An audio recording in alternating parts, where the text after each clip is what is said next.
Hey everybody, before we get started, we have a quick announcement regarding the game club. I want to let my buddy Wakapeil talk about it, so take it away, man. If you visit the Discord, you might know that we've been kicking around the idea of a Achievement Hunting 101 game club, where we play a portion of a game each week and discuss it in depth. This week, the narrative-heavy SOMA is 60% off. That's $12 for an easy 10-hour completion with one of the most interesting stories in gaming. Every single achievement is tied to a story, with a single missable that you more or less have to actively avoid to not get. With the risk of sounding reductive, SOMA reminds me of a more puzzle-heavy Bioshock without the combat, or rather System Shock. The plan is to play the game over 5 weeks, each with stopping after the second achievement earned for the week. I'll be moderating the discussion of the first segment of the game sometime around the 13th of April. Anyone who'd like to participate are welcome to join in on the fun. A word of warning, the game can be scary, but there is a safe mode that allows you to enjoy the game without being able to get hurt by enemies. This mode doesn't even disable achievements. Pick up SOMA while it is cheap and get ready to trash your apartment. Visit a sketchy doctor and go to the options to turn up the gamma and disable a special graphical filter, because seriously it looks cool but makes me think something is wrong with my eyes. Until next week, we will play until we unlock the achievement Chasing Catherine. Have a nice day everyone, and I look forward to hear what you have to say regarding the first chapters of SOMA next week. I can't be responsible for your goddamn ignorance!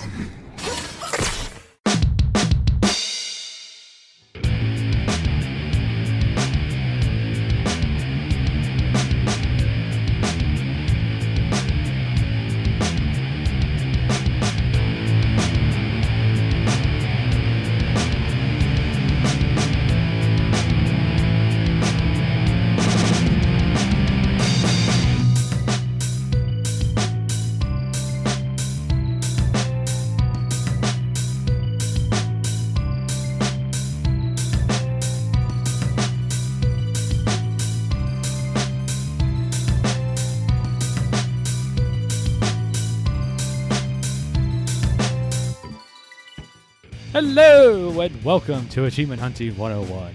We are the show for all of your achievement hunting needs. My name is Fufu Cullipoof, and we have another mediocre show lined up for you. If you can count past the number of fingers and toes you have, you'll know that this is level 36. Joining me is Koosh, Ell, Rocker, and the only girl on the show, Matriarch. Whoa. Wow. What's up, You pronounced everyone? it correctly. That's true. We've come a long way since those days. We can understand Michelle, though. Most of the time. All right. Well, these fluorescent bulbs are already giving me a sunburn, so let's go! Let's go, baby. Corey, best achievement me. or gaming story this week? Well, I'm glad you asked. This past week was a milestone week for the year for me. It was my birthday. Yay! At some point. Yay! Happy birthday! Yeah, thanks. So I took the day off, spring break, hung out with my daughter for a bit. So in the morning, I caught some Xbox time before we went out for the day, and as well as that night. And I decided I was going to tackle a bunch of easy games, and it just turned out to be my best gamer score day ever.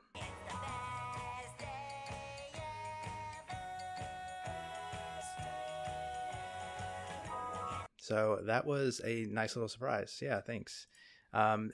So I started out the day playing a brand new game to me that apparently is delisted. You can't get it anymore. So thanks to Elroy, Mr. OMJ, I played a game called Clash. And if you've ever played a game like Black and White Bushido, or Agents versus Villains, the cat one, it's a game like that. You want to have 4 local controllers and basically manipulate them to one spot and do different things. And yeah, it was a quick completion. I also hit up The Station, super quick walking sim when you follow a guide. I started Western Press, which is a very quick, 800 or so points I still have a little bit of grind to do and just a couple miscellaneous achievements, which that game has a couple of 0 pointers, which is what I'm sitting on. I also played an XBLA arcade game, Ell. So I played a game that was not worth 1,000 gamer score. Only 200. Whoa. Did. Actually, this one's worth 400. One of the premium ones. But it only took me like 25 minutes or so. It was Sonic the Fighters. Boo. All right. You know, only your top tier fighting games. And then I rounded off that night playing a little ditty, pulling out all my L phrases tonight, called Minesweeper Genius. And I've been working on it for the past month, you know, here and there. Really enjoyed the game. Finally finished up the advanced levels, and then I went back and did all the level specific achievements, and then I had to grind out some deaths. But other than that, clean that up, and that was some nice TA. So Nice. So yeah, I think my best day ended up at 3,700 gamer score. Wow. Way to Just over go. 4,200 TA. Yeah. Nice. Very nice. Yeah. Good time. I have a question for you, Corey. I have an answer for you, Elle. Now, on your birthday, did you also receive steak and BeeCM completion? No, I went to Chuck E. Cheese. Uh, No lie. Wait, we're talking about your birthday, not mine, right? No, it was. Yeah, I went to Chuck E. Cheese, you know, and then I decided to skip out on my BeeCM completion. But thanks for asking. Okay. You were too tired. I He had a re-rolled headache. a semi-easy game into a semi-hard game, and yeah, Whoa, semi-hard. Semi. just Eh? a semi. I see what you did there. Koosh, how about you? Wow. Yeah. I did not have a birthday, so it was not the best day for my gamer score. So no steak and BCM? No steak and BCM. Although I did finish a BCM this month. Unfortunately, it was last month's random game. So somehow I got confused and completed Valiant Hearts when really that was February's game, and I should have been doing something completely different for March. So yeah, so I submitted that, and then I was looking back at my list for my new one, and I was like, oh crap. So I sent Iron Fist of Snuff PM and was like, hey, I'm an idiot, so don't think I was trying to sneak that by you. I'm just dumb. And he's like, yeah, I figured. So for me, my best achievement or gaming story is that we finally got to close the Uno channel on the Discord server. Woohoo! Wait. Uno! That should That be is the the end last of time you're an saying era. Yeah. So let's see who all got the completion. Matism got the completion. I got the completion. Toad. I think Smitty got in there. And we had some Doughboy. So across a couple of nights, I think we did like 3 nights in a row. Everybody got the completion there. I guess some people had started previously. But thanks to those guys for sticking out and carrying me through, because, man, am I bad at Uno. And hopefully it's just because it's at like 11 p.m. and not just that, I can't count to whatever and keep the Uno cards in my brain, because I messed up a lot. Yeah, I can't count the Uno. How can you actually be bad at Uno? It's completely and totally random and luck based. Well, I will show you sometime. I think I heard the bots kept winning from what I heard. Big props to those guys, because they put up with my shenanigans. So I was the wild card. Filling in for sausage. What about you, El? Well, right before we came on, actually, I was playing some Valiant Hearts for my random to-do list, and I forgot how good that game is. A lot of fun. I was going to say... I have a quick side question to that. Uh-oh. Is the 360 version an arcade title? Like it's only 200 pointers? I'm sure it's 4. 4, yeah. Okay. Yeah. I had seen the game. We played it on Michelle's tag, and I've been going through it on mine whenever something comes up for RTDL or UHH. But, Koosh, if you remember the stages where you are in a car and you're trying to avoid the things that are attacking you. Oh, yeah. What's cool about those stages is if you have the sound on, the bullets and stuff go according to the music. Like they'll play a famous classical music song, and then like boom, boom, boom, boom, and then yeah. So you need to play these games with sound on. Anyway, Spaz pole. spaz mode. Valiant Hearts for the 360's 400, Yeah, it was 400. I just looked as well. and the ones 1000. The exciting thing I did this week, with the help of Michelob Dry, is finished the Simpsons game on the Xbox 360. Finally. I got the infamous Press Start achievement in May of 2010. So 9 years later, there it is. So that's a game that would come up also on random to-do list and UHH, and I would do a stage here, a stage there. There's a lot of collectibles in the game. Each stage has fun, collectibles. right? I'm sorry? It's fun. Fun game. Well, I happen to love it. It's a big parody of every game. There's cliches on purpose. Then you actually have to collect the cliches. And there's time challenges, which was the last thing I had to do. And you could do it 2 players, so Michelle helped me out with that, because the AI is not so great. And the one downfall of the game is the gameplay, which I actually think they do poorly on purpose sometimes. The camera's bad. They're just trying to mirror every game. But I recommend the Simpsons game, which apparently is hard to find and worth a lot of money, because people are asking me for it now that I've completed it. Really? And no, I will not send it to you, Chip. So don't ask me again.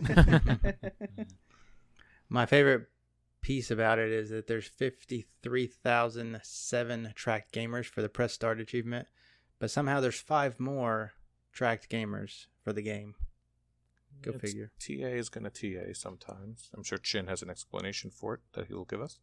I also like that there's 2 solutions for that achievement. You can press A. It's Press Start. Oh, well, yes, I think I guess some people need it. I think technically you can press start on the second controller. Yeah. Maybe. I think Get that's what by they were it. saying. Okay. Yeah, somebody mentioned that. It's Yeah, still just press start. But if you like funny, just laugh. The cutscenes are hilarious.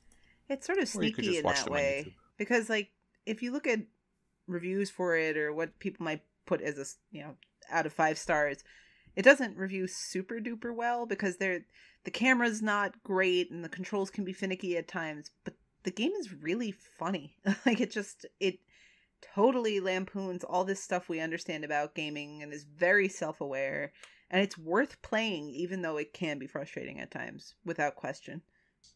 Yeah, there's posters of famous games, and they just changed the name of it. So there's a level called Medal of Homer instead of Medal of Honor. There's a lot of that kind of That's stuff great. in the game. Right, and there's And a then lot the of level will be based on Medal of Honor. And there's a lot of stuff too that's Simpsons references, obviously. And I'm not as familiar with the Simpsons, so I'm sure there's even I've watched enough to know the characters, but I'm sure there are other references in there that the Simpsons fan will also take from it that the video game fan may not. It's really well written and really well constructed. It just, as a game, you have to have some patience. That's all, but it is well worth playing. Mm-hmm. Well, Michelle, it's your turn. So I had a hard time with this question, really, because I worked pretty hard at RTDL last month, and most of my wins came from just jumping from game to game, and generally from getting 21 out of 25 achievements last month, because Nice. pretty hot and cold with RTDL. I've had a couple months where I've broken 20, but usually I get 1. And not because you need the 1, right? We've established that you do not need 1 to stay in RTDL. You'll just keep getting a list.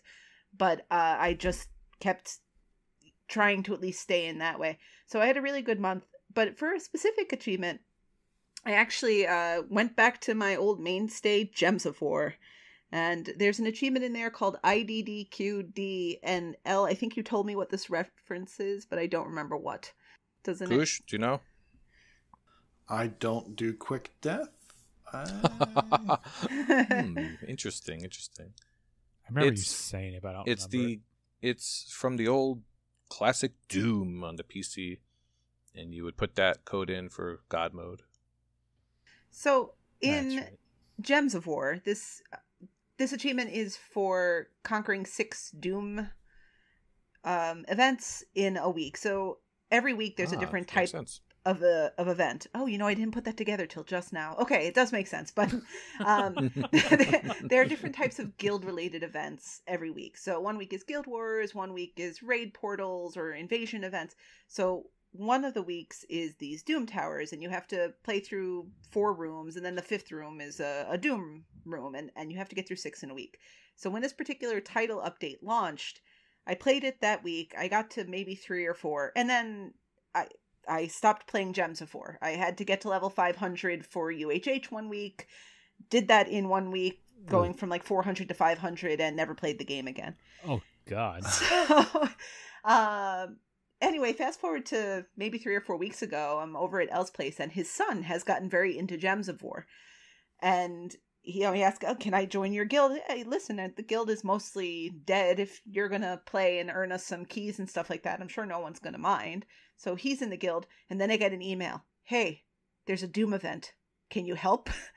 Well, it's hard to say no to an 8-year-old if they're asking you for help politely. So I jumped in and I got this achievement done. The other good news about this, though, is I realized that my addiction to gems is broken because I got the achievement and promptly stopped playing again. So I'm sure once I get another reminder email, I'll jump right back on board. But for now, it was nice to get one more thing out of the way. I think another update is coming for gems, so it's possible more achievements are on the way. But it was nice to get back in, get that achievement that I knew I could get. I had just sort of abandoned some months ago. So your win of the week is that you conquered your Stockholm syndrome with gems. Yeah, I guess so. It doesn't have a hold on me anymore. It's nice. I broke the addiction. But didn't uninstall. Oh, I don't uninstall anything, though. No. I'm one of those. I'm eventually going to have 7 4-terabyte hard drives attached via various USB hubs to my Xbox One X. One of these days, she's going to go back to North. You know what invariably happens, though? I finally go, Crackdown 2. I completed this game 6 years ago. I don't need this anymore. And then along comes an RTDL achievement and someone going, I need help. Okay, I'll help you. I have to re-download it? Really? So it's better just keep everything in there. No, as soon as that's completed, download, hide it from the list. I don't want to look at it anymore. That's probably a better strategy. Okay, well, let's get this show on the road. Let's start it off with a community question from old Philip Wendell. Philly asks, achievement hunting can drive you to play games you otherwise wouldn't have. It can also prevent you from playing games you otherwise would. What are examples of these for each of you? Any games you particularly liked unexpectedly, and any notable regrets that you like to play? Let's kick it to you, El. Me? Yeah, you. Oh, well, of course. North is the game that I wound up loving, and of Corey course told me it was amazing, and I'm like, oh my god, North, yeah, North. Of course. It is in 4K. I mean, oh my god, I played it 100 times. Not one part of that game ever went south. Terrible. I'm really stretching with the south jokes now. It's hard to pinpoint specific examples. I was actually talking about this with you guys off air regarding the game that Fragments of Him, which showed up on my random to-do list. So what I've been doing is just throwing all my easy games on my game collection and playing whatever shows up. And that one showed up. And I went through it in one day. It's a walking sim. And the gameplay is such where you walk around, kind of. And you just highlight, when the screen turns yellow, you click A on it. And that's really what the game is. But it has a powerful story of love and loss. And that's really the type of game that I never would have played if there weren't achievements or, regrettably even games known as easy completions. And of course, there are regrets. I will try to think of one. Oh yeah, North. Jesus. Or anything I play with Kenny. Like Titanfall. Ow. Jeez. Just kidding. What? That was rude. Well, Titanfall is a good example, actually, because that's a game I would have played, but not for 500 hours. That's so sad. You see, you regret playing it with me, and I only had good things to say about the boost. Oh no, See how I meant one-way I meant streak is. Koosh. I meant Koosh Well, yeah. because he would send me Oh, well, that I understand. screenshots of the Gilmore Girls episode he was currently watching and distract me during the boost. Recite all my favorite quotes. How did that even start? I don't even remember. How most things start. It just came out of Elle's mouth. It doesn't process through the brain first. No. Right, Just there's no drops right impulse out. control in there. It's just, I don't know. I was thinking to myself, what kind of show does an old person watch with his wife? And then that was the first thing that popped into my mind. Isn't that a Murder, She Wrote? Oh my goodness. Quincy? Is that on Netflix? What's that old person channel? TV Land. that old person channel. This is Angela Welcome Lansbury. back, Cotter. Oof. Welcome back. All right. Thanks for the question, Philip. I will think of more things while Corey starts talking. Yeah. He's gonna copy us. I can copy you because I go first. That makes a lot of sense. Well, Elle can of copy course, all of us. console. Oh, okay, I get it. Of course, console exclusives come to mind. There's plenty of stuff I don't play because I don't have the console. PlayStation in particular, because I do have a Switch now. And yeah, there's some great games for PlayStation that I want to play. Spider-Man, for example. But there's not enough to warrant another purchase. At least it's hard to get out of the mindset that you are in now. Maybe if I was a bro gamer, I would have all the major consoles and play all the bro games. But that's not where the journey of life has taken me. So I think that would be a main reason why.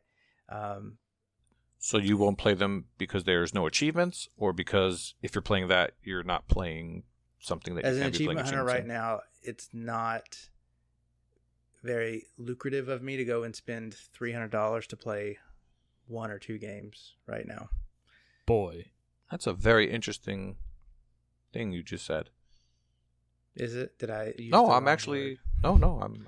I'm with you. I would probably yeah. have a PS4 and a small handful of games for it, and many less Xbox games if there were no achievements. Absolutely, I Yeah. agree. But I mean, achievements didn't drive me this way to begin with, because I started on PlayStation, but when it became the Xbox PlayStation 2 split, I decided to go with the Xbox, and it's kind of where I've stayed. So, achievements just have helped keep me here, I would think. So, definitely that is a good example of some games that I would like to play. Okay. Achievements not kept me over here, but regrets, definitely a ton of regrets out there. Hannah Montana, Bolt. Remember all the 360 games? All the 2K sports games? I mean, that would give me back, a couple hours of my life. But I definitely wouldn't have played them otherwise. Xbox One generation, of course, you got your Nords and your... I can't even think of how bad some of these are. I got a bad one coming up here soon. Definitely wouldn't play, but I'll leave that to your imagination for now. Oh, yeah? I want to be surprised, so don't tell me.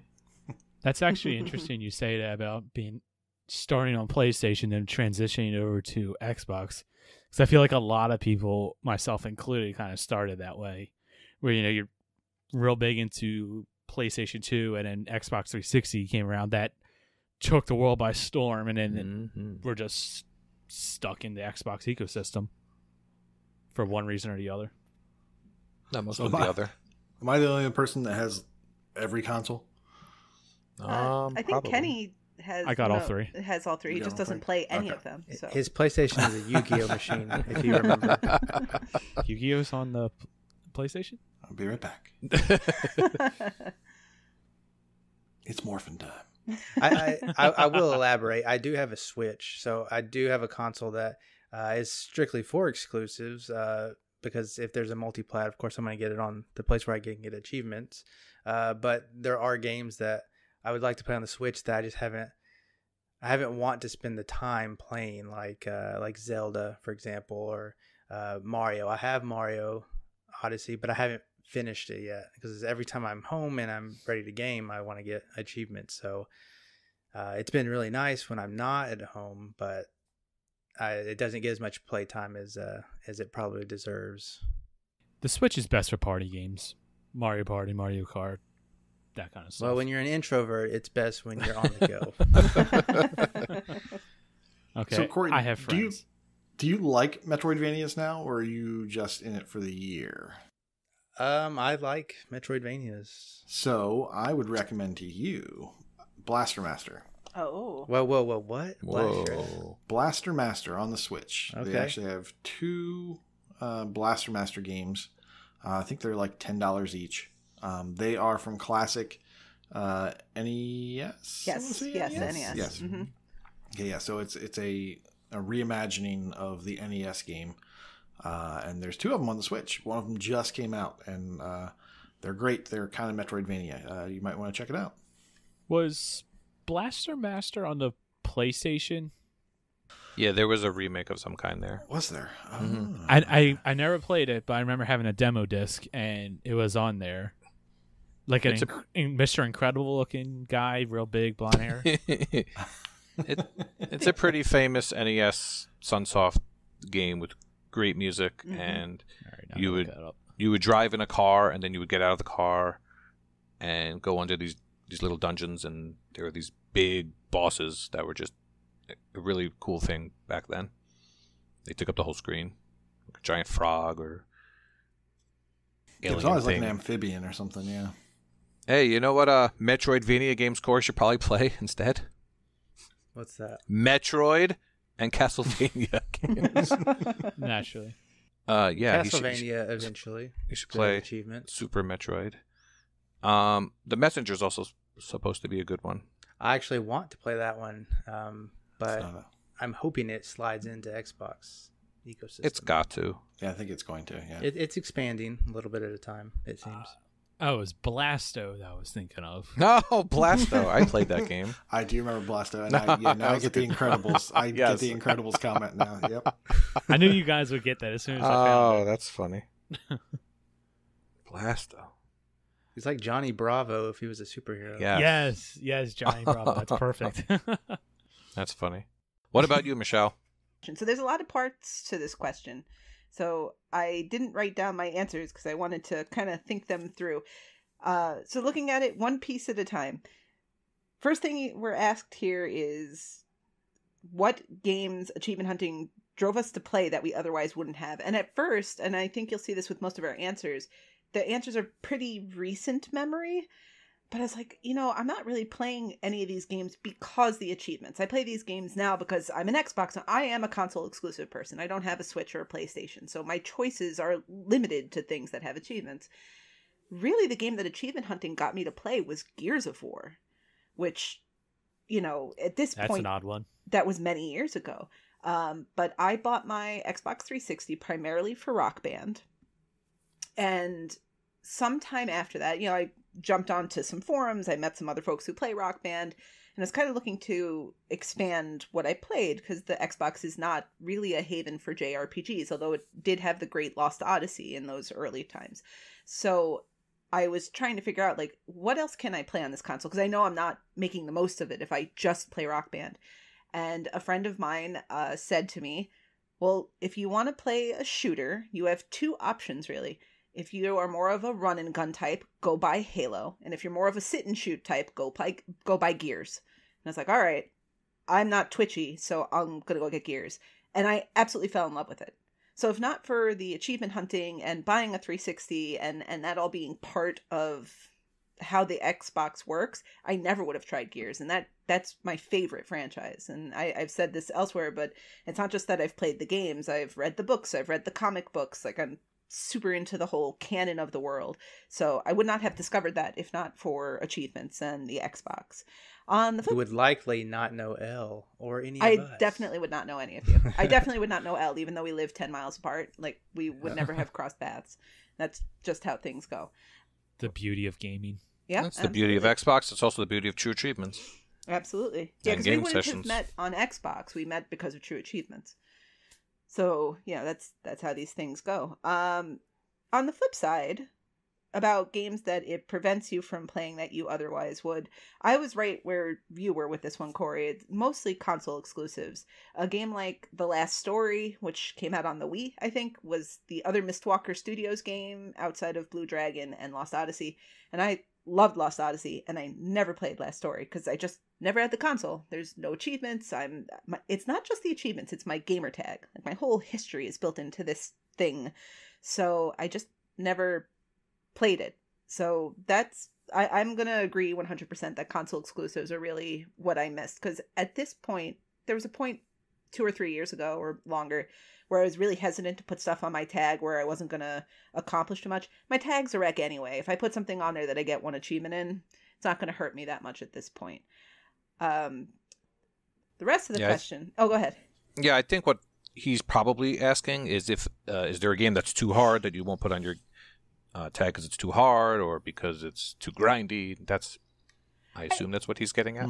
I think that is what he's getting at, but I don't have an answer for that question in that reading. Like, game that has unobtainables, you know. Yeah, I've started games with unobtainables. I'm not that. I'm sure he's picky. I think that's what he's getting at. I think so too.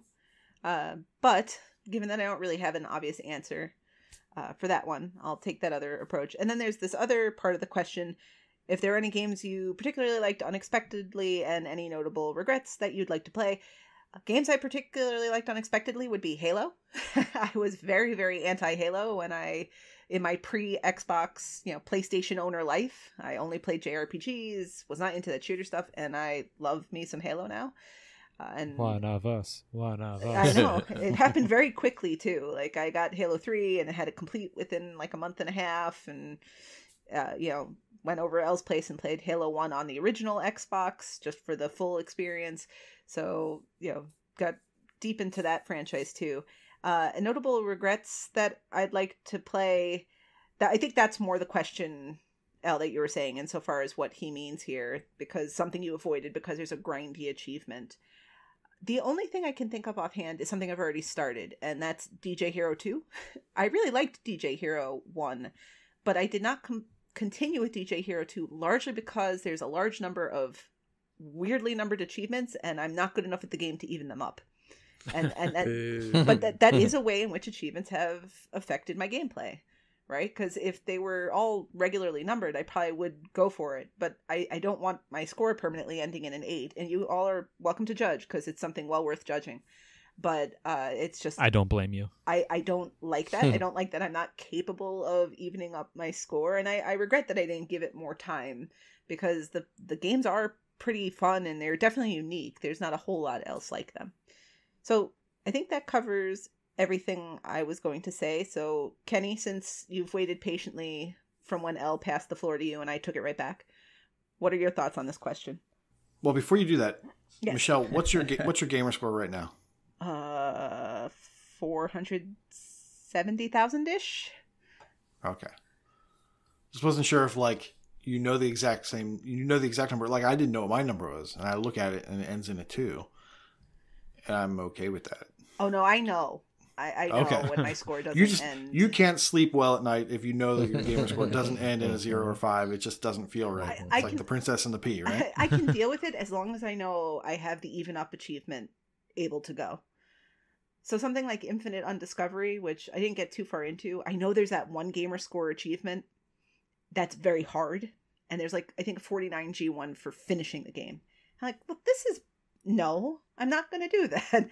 But something like Overcooked, I had no problem starting, because I knew eventually, even though it took us a long time to finish the game, eventually we were definitely going to get there. It wasn't a matter of it being out of our skill or whatever. We just had to finish. So I'm very aware, though, if my score ends in something that's not a 0 or 5. Okay. Which you're at 470,330. Mm-hmm. 3. There's Elle booting up Save the Ninja Clan and getting one of those 3-pointers, or Coffee Crisis. If he wants to make it so we never talk again, that's how to make it happen. Promise? I promise. Ooh. Weird. I would have thought that went the other way around. I'll be looking for a new game share partner. Yeah. Think about Wait that. Wait a minute. All right, Kenny. All right. What about you? Well, I'll take your and Corey's approach to this question as well. Games that it's kind of keeping me away from. Definitely a lot of like the PlayStation and just the PlayStation games. Spider-Man's a big one that immediately comes to mind. But and also something that's not console exclusive, so I'm not completely copying what you guys say. I would be playing a lot more of the big AAA games that have come out. If it wasn't for, spending however many hours playing Titanfall or playing bad games or whatever, trying to get achievements, I would have been playing a lot more Overwatch. I would probably be playing Anthem right now. So there's a lot of those, like I said, the big AAA games that I have a lot of interest in, but they're also the games that take a lot of time, and you just sit down and play and have fun. Censor. But there are a lot of games that, and especially since I have a lot of friends who are, all my friends that game are on Xbox. I don't have many friends that are solely on PlayStation. So when I scroll through and I look at my friends list, you can tell who's the achievement hunters and who are the casuals, because PUBG, Anthem, Fortnite, Toro. It's, casuals don't play that game. But as far as games that I never would have played, but because of achievements, I played it. The Park is one. I actually really enjoyed that game, surprisingly. I'm pretty sure that you are not allowed in parks anymore, Kenny. Just all the people of Baltimore got that letter in the mail. Skipping right over that. The game I regretted starting, which, it should be interesting considering three of you were into this boost, was Plants vs. Zombies Garden Warfare. Okay, now why do you regret that? I just, for two reasons really. One, I did not like it. I started playing it and it was just, I just didn't like it. I like the Plants vs. Zombies Tower Defense, but the Garden Warfare I just didn't like. And also, the servers on it were horrendous. We were constantly dropping. I think it was super bad lag, lots of randoms. It was a really bad boost. And I don't recall any of that. Some randoms. I will say, actually, I don't entirely disagree. Because for a lot of the first time or the earlier points where we were playing Plants vs. Zombies, I complained all throughout the time before the boost, and then put my game face on for the boost to not be miserable. But I wasn't enjoying it either. Oh, I hated it. The closer I got to finishing it, the more I made my peace with it. But I agree, I didn't love playing that game either, and I wasn't particularly happy to have started that boost. I think it's good for what it is, but I actually agree with you. That wasn't one that I'd put up in my top, let's go jump back in. This is why I haven't done the second one. See, I think I was in for, I want to say 3 sessions. I got a couple of achievements, and I just said the heck with it. I didn't like I said, I didn't like it, so I just gave up on it, and I have no desire to go back. That's funny. I actually enjoyed that boost, and I enjoyed Titanfall, but I don't enjoy Titanfall boosting. Yeah, I hear that one. You did mention something that made me think of a different point. Had I not gotten into achievements, not only would that, it kind of, hinders me from getting a third console for a few games, for those exclusives and whatnot, but achievements have changed my taste in games. Mm-hmm. I never would have played. Oh boy, that's very true. Indie games before, on the original Xbox and stuff. It was it was Halo, it was Counter-Strike, and it was all those very good point. Bro games. I would not be playing what do you call it, Dear Esther, on my own volition. So, but are you playing Dear Esther because of its qualities as a game, or strictly for its achievements? Strictly for achievements. Right. So it's not really necessarily turned you on to a new genre. It's just that a one means to did an end. Not. No, but there are games that even some would say are bad that I enjoy. I enjoyed Awesome P for the most part. I'm sure 90% of people you talk to would not enjoy that, at least in 2019. I completed that game yesterday, Corey. I don't know if you saw that or not. Way to go. I did not. Congratulations. About time. And as we talked about, the third and fourth level were still the hardest out of 29 or 30 levels. You sure Disagree, but okay. I agree. I didn't like the same levels that you didn't like, the ones where you're falling down in the cave and the stuff is shooting up at you and you have to... But there were 4 or 5 stages like that, but those were the worst ones. But the choo-choo was definitely the hardest. Choo-choo! Carpe Adam said the same thing. It's funny how achievements have completely changed the way you play games, and you play a lot of indies now just for sheer gamer score. And I'm the complete opposite, obviously, as you can look at my gamer score. I still play quote unquote good games and bigger games. Like, I'm looking through my games list, and I can't really say there's a whole lot of games here that are indie games that I truly enjoyed. The Park was the first one that came to mind, and it's one of the few. The only other one I've seen so far is like Hero Defense. I like Tower Defense, and I really enjoy that game. That's a little indie game. And I never would have played that had it not been for achievements in this podcast. I mean, I feel like with regard to smaller games, I won't say indie because a couple of the games I'm going to mention are not necessarily indie studios traditionally. But the games that I like on Xbox that are those smaller games that aren't the AAA ones are ones I would like anyway. I'd play Shantae anyway. I played it on the Game Boy. I would play an Ori anyway. So for me, like I said, it goes further back. I really discovered shooters because of achievements and because of Xbox. But I would say that for the most part, like, I do play more of the indie games, and it's not a knock on indie games because there are some really brilliant indie games out there. But most of the ones I play, I really am playing just for the achievements. And maybe that's the sort of saddest commentary on the whole thing is it's more about the metagame of the achievements than the game itself. I do find myself frequently going, I just need to get this walkthrough and get this done so I can move on to something else, which is the same kind of project. Yeah, but I think it helps, at least for me, getting all the achievements and getting the completion. That brings a level of happiness and sure. whatever to you, and and I think that it helps at least me appreciate games a little bit more than I would have. Sure. But then there's the flip side of it. I just started Pipe Push Paradise yesterday, and because my understanding is it was like that pipe builder game that was on Microsoft platforms on computers years ago, or like the hacking minigame in BioShock, if you're not familiar with that. But it's not. Like, you're literally pushing pipes. And this is exactly the kind of game where if there weren't achievements, I probably wouldn't play it any further. Because it wasn't what I was expecting. It's not that it's bad.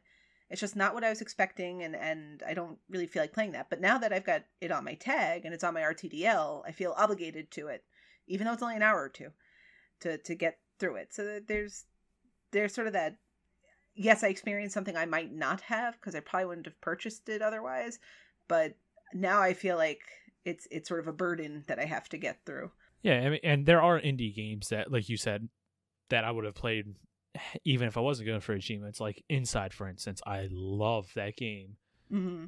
And I mean, I bought it. It was cheap. It was for achievements. I knew it was a quick-ish completion. So I'm like, yeah, sure, let's play it. Another one like 6180 The Moon. Only played that for achievements. Actually I really like that game. That was a really good puzzle game, especially the back half.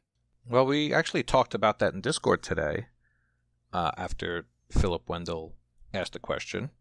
I missed that at discord.io/AH101. And Skeptical Mario is always saying, you can play for achievements, that's fine, but play good games and get the achievements in those games. And right. There's something to be said for that. He's not wrong, but some people just like getting a lot of score.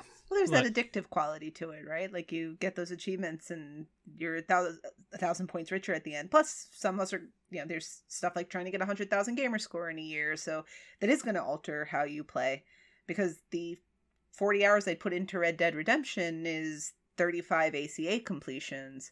I can get those done a whole lot quicker if that's what my goal is on the year. Right.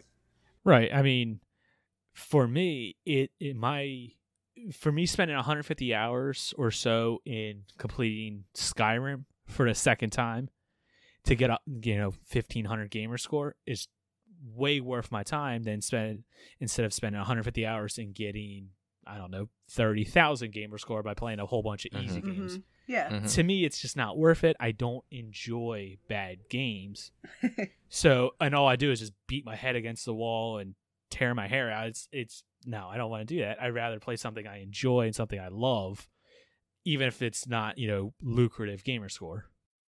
I will say, I feel like every year since 2012-ish, the first time I did a bean dive, every year I go, this is the year I'm going to settle down and play more of these AAA games that I've really wanted to play. And every year I fail. Every year. Yeah, there's something to be said, though. Like Mario, I think he said he just finished Alan Wake. Mm-hmm. I guess there's a middle ground, right? There's something to be said. Those completions feel better than completing North or whatever the case may be. So it just has to be whatever you want to do. If you like seeing the number go up, do that. If you like to play the game and get achievements, play a good game, that's good too. Right. I hope in this conversation that none of this is meant to be judgmental as to how anyone plays. I would never be judgmental towards anyone. Okay, so Yeah, we're just going to mute Ell for Except this Fug. section. But with achievements, with games, it should be what you enjoy. And if what you enjoy is playing North for an hour to get that 1,000 gamer score, if that's what's motivating you, that's awesome. That is all it needs to be. So Sure. that's the awesome part about achievements is you can use that as a reason to jump on and play. And I feel like other gaming companies have tried to mimic this. Google has a sort of point system, and Steam has achievements, and PlayStation obviously has trophies, but none of them have quite mastered that as a key force behind gaming the way that Microsoft has with your gamer tag and with your gamer score. So whatever motivates you to play, good games, bad games, it's all awesome. So that's the bottom line on all that part. Going back to regrets, though, not just console exclusives, but achievements have kept me away from AAA games also, because instead of playing something like BioShock or Batman Arkham Asylum, that, God forbid, is 15, 20 hours, it's just sometimes easier to play a smaller game, a shorter game, a casual game. So that's a regret. Maybe 2020 we could start the AAA projects, Michelle. Maybe 2020. I like that idea. All right.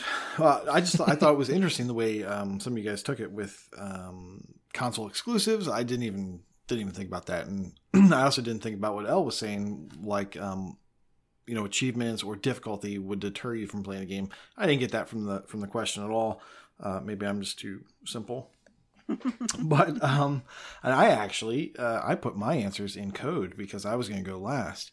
I was afraid you guys were going to steal it. I was wondering what that meant. I know. I was trying to cheat off your paper, and you made it very difficult. The end definitely did steal north. from me. So examples of each. So games that I wouldn't have played. Touchdown New Score. I never would have played that longer than like 5 seconds. Right? Like, download it, get it on the phone. Number one.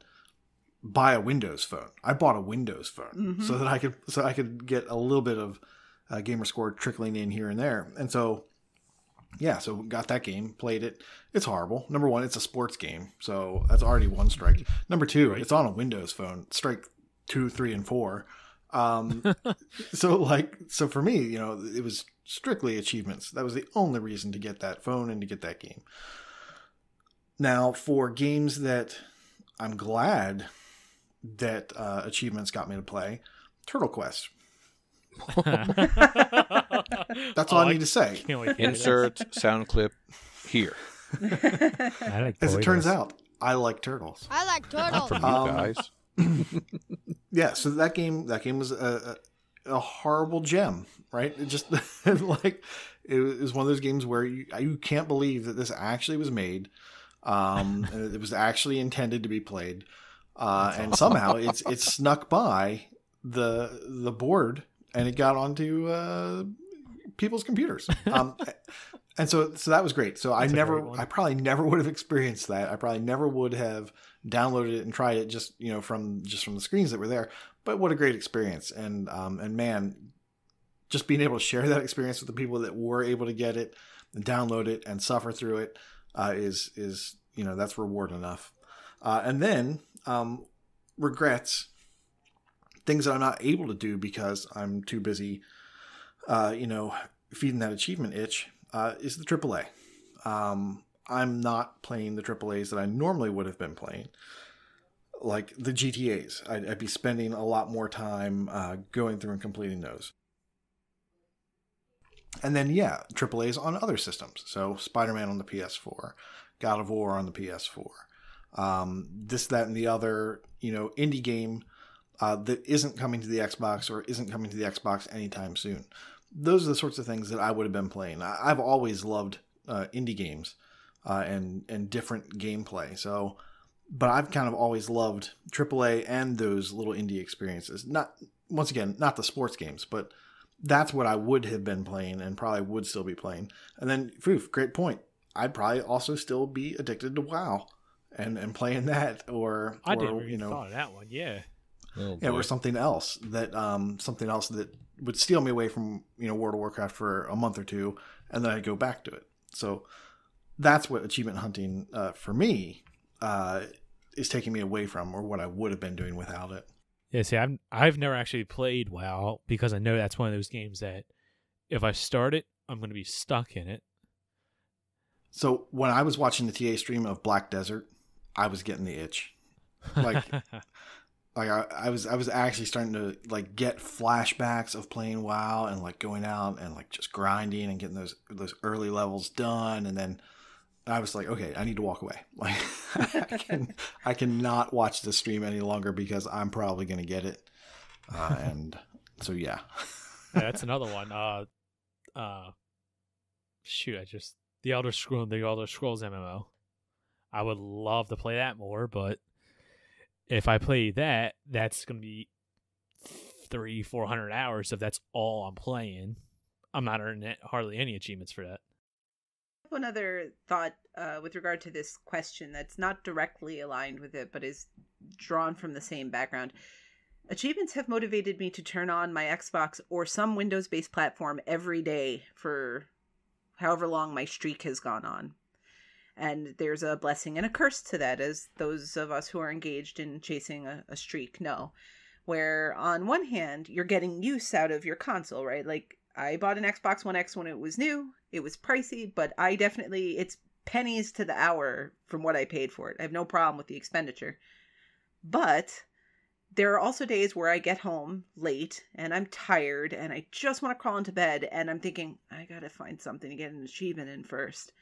So achievements have definitely changed that too, because I never went too long without playing a game because I've always had video game consoles in my house, but I might go 2 or 3 days. If I'm going on a vacation, I'm not thinking about dragging along my computer so I can pop an achievement or whatever else.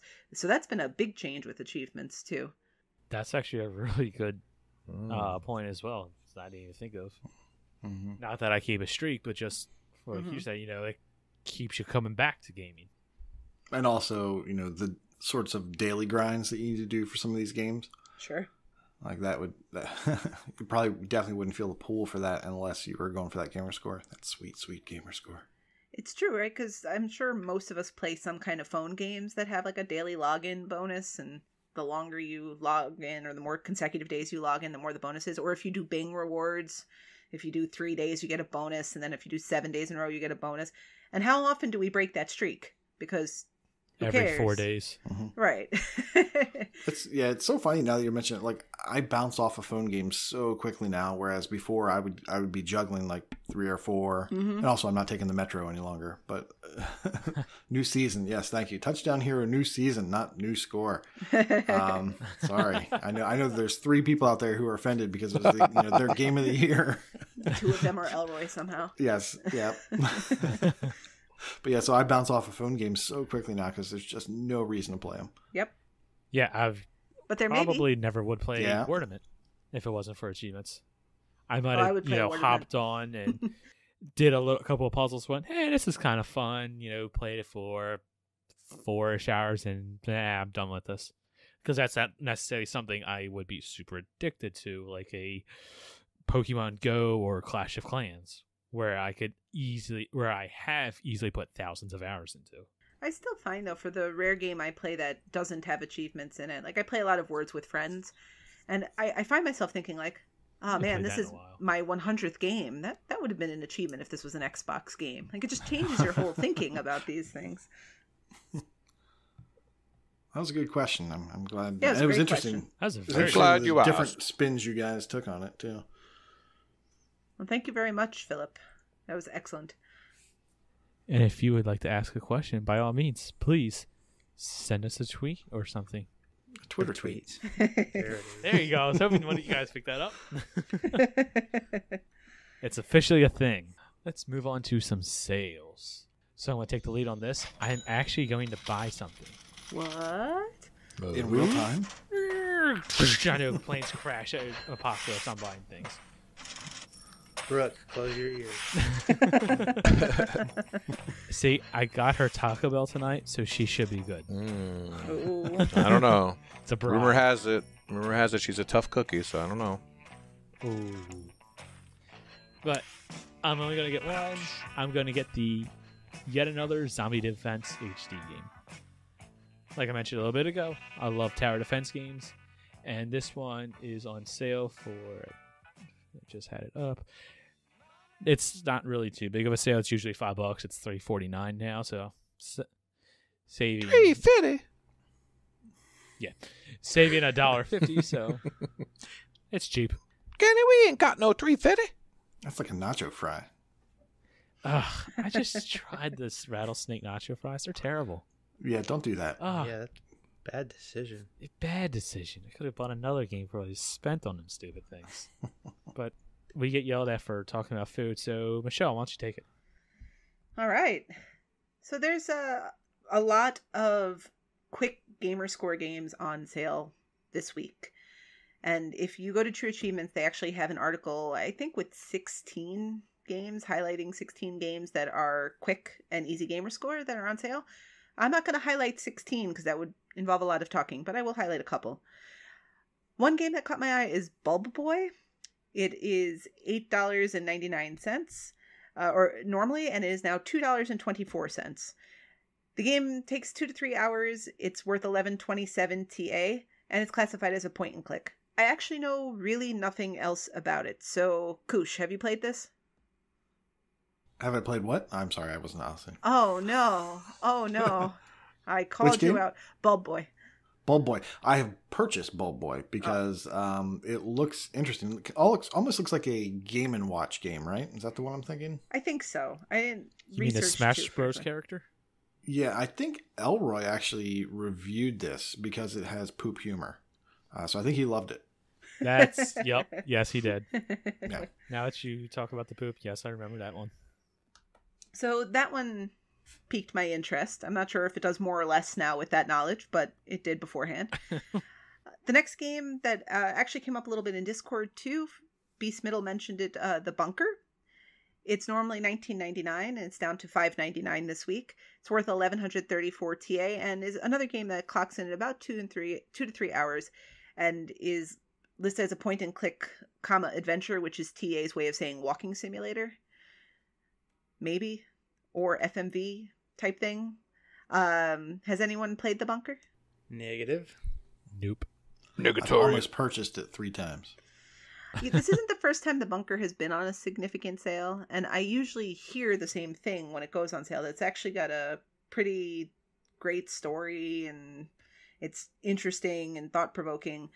But I have growing reservations with walking sims at this point, and so Was that? I think it's an Games of FMV. Gold? it's an FMV. Okay, Yeah, it's an FMV. so it's closer to like a late shift. Or Correct. Yeah. Okay. We need better genres, Chin. Yeah, we no.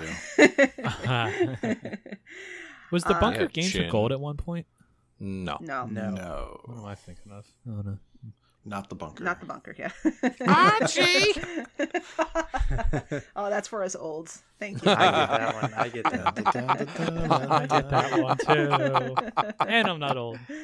Really? I'm shocked. You don't get it. Come on, Meathead. Archie Bunker. The guy from Riverdale. There it is. Oh, man. You jughead. So moving on with sales. If for some reason you do not have Costume Quest on the Xbox 360, it is one. I think it was a Games with Gold game at some point too, but it is $2.24. It is worth $2.24 if you're a new adopter to Xbox. I'm mostly mentioning this because Elroy doesn't like 200 Gamerscore games, and so I like to mention them as frequently as possible to give him fits.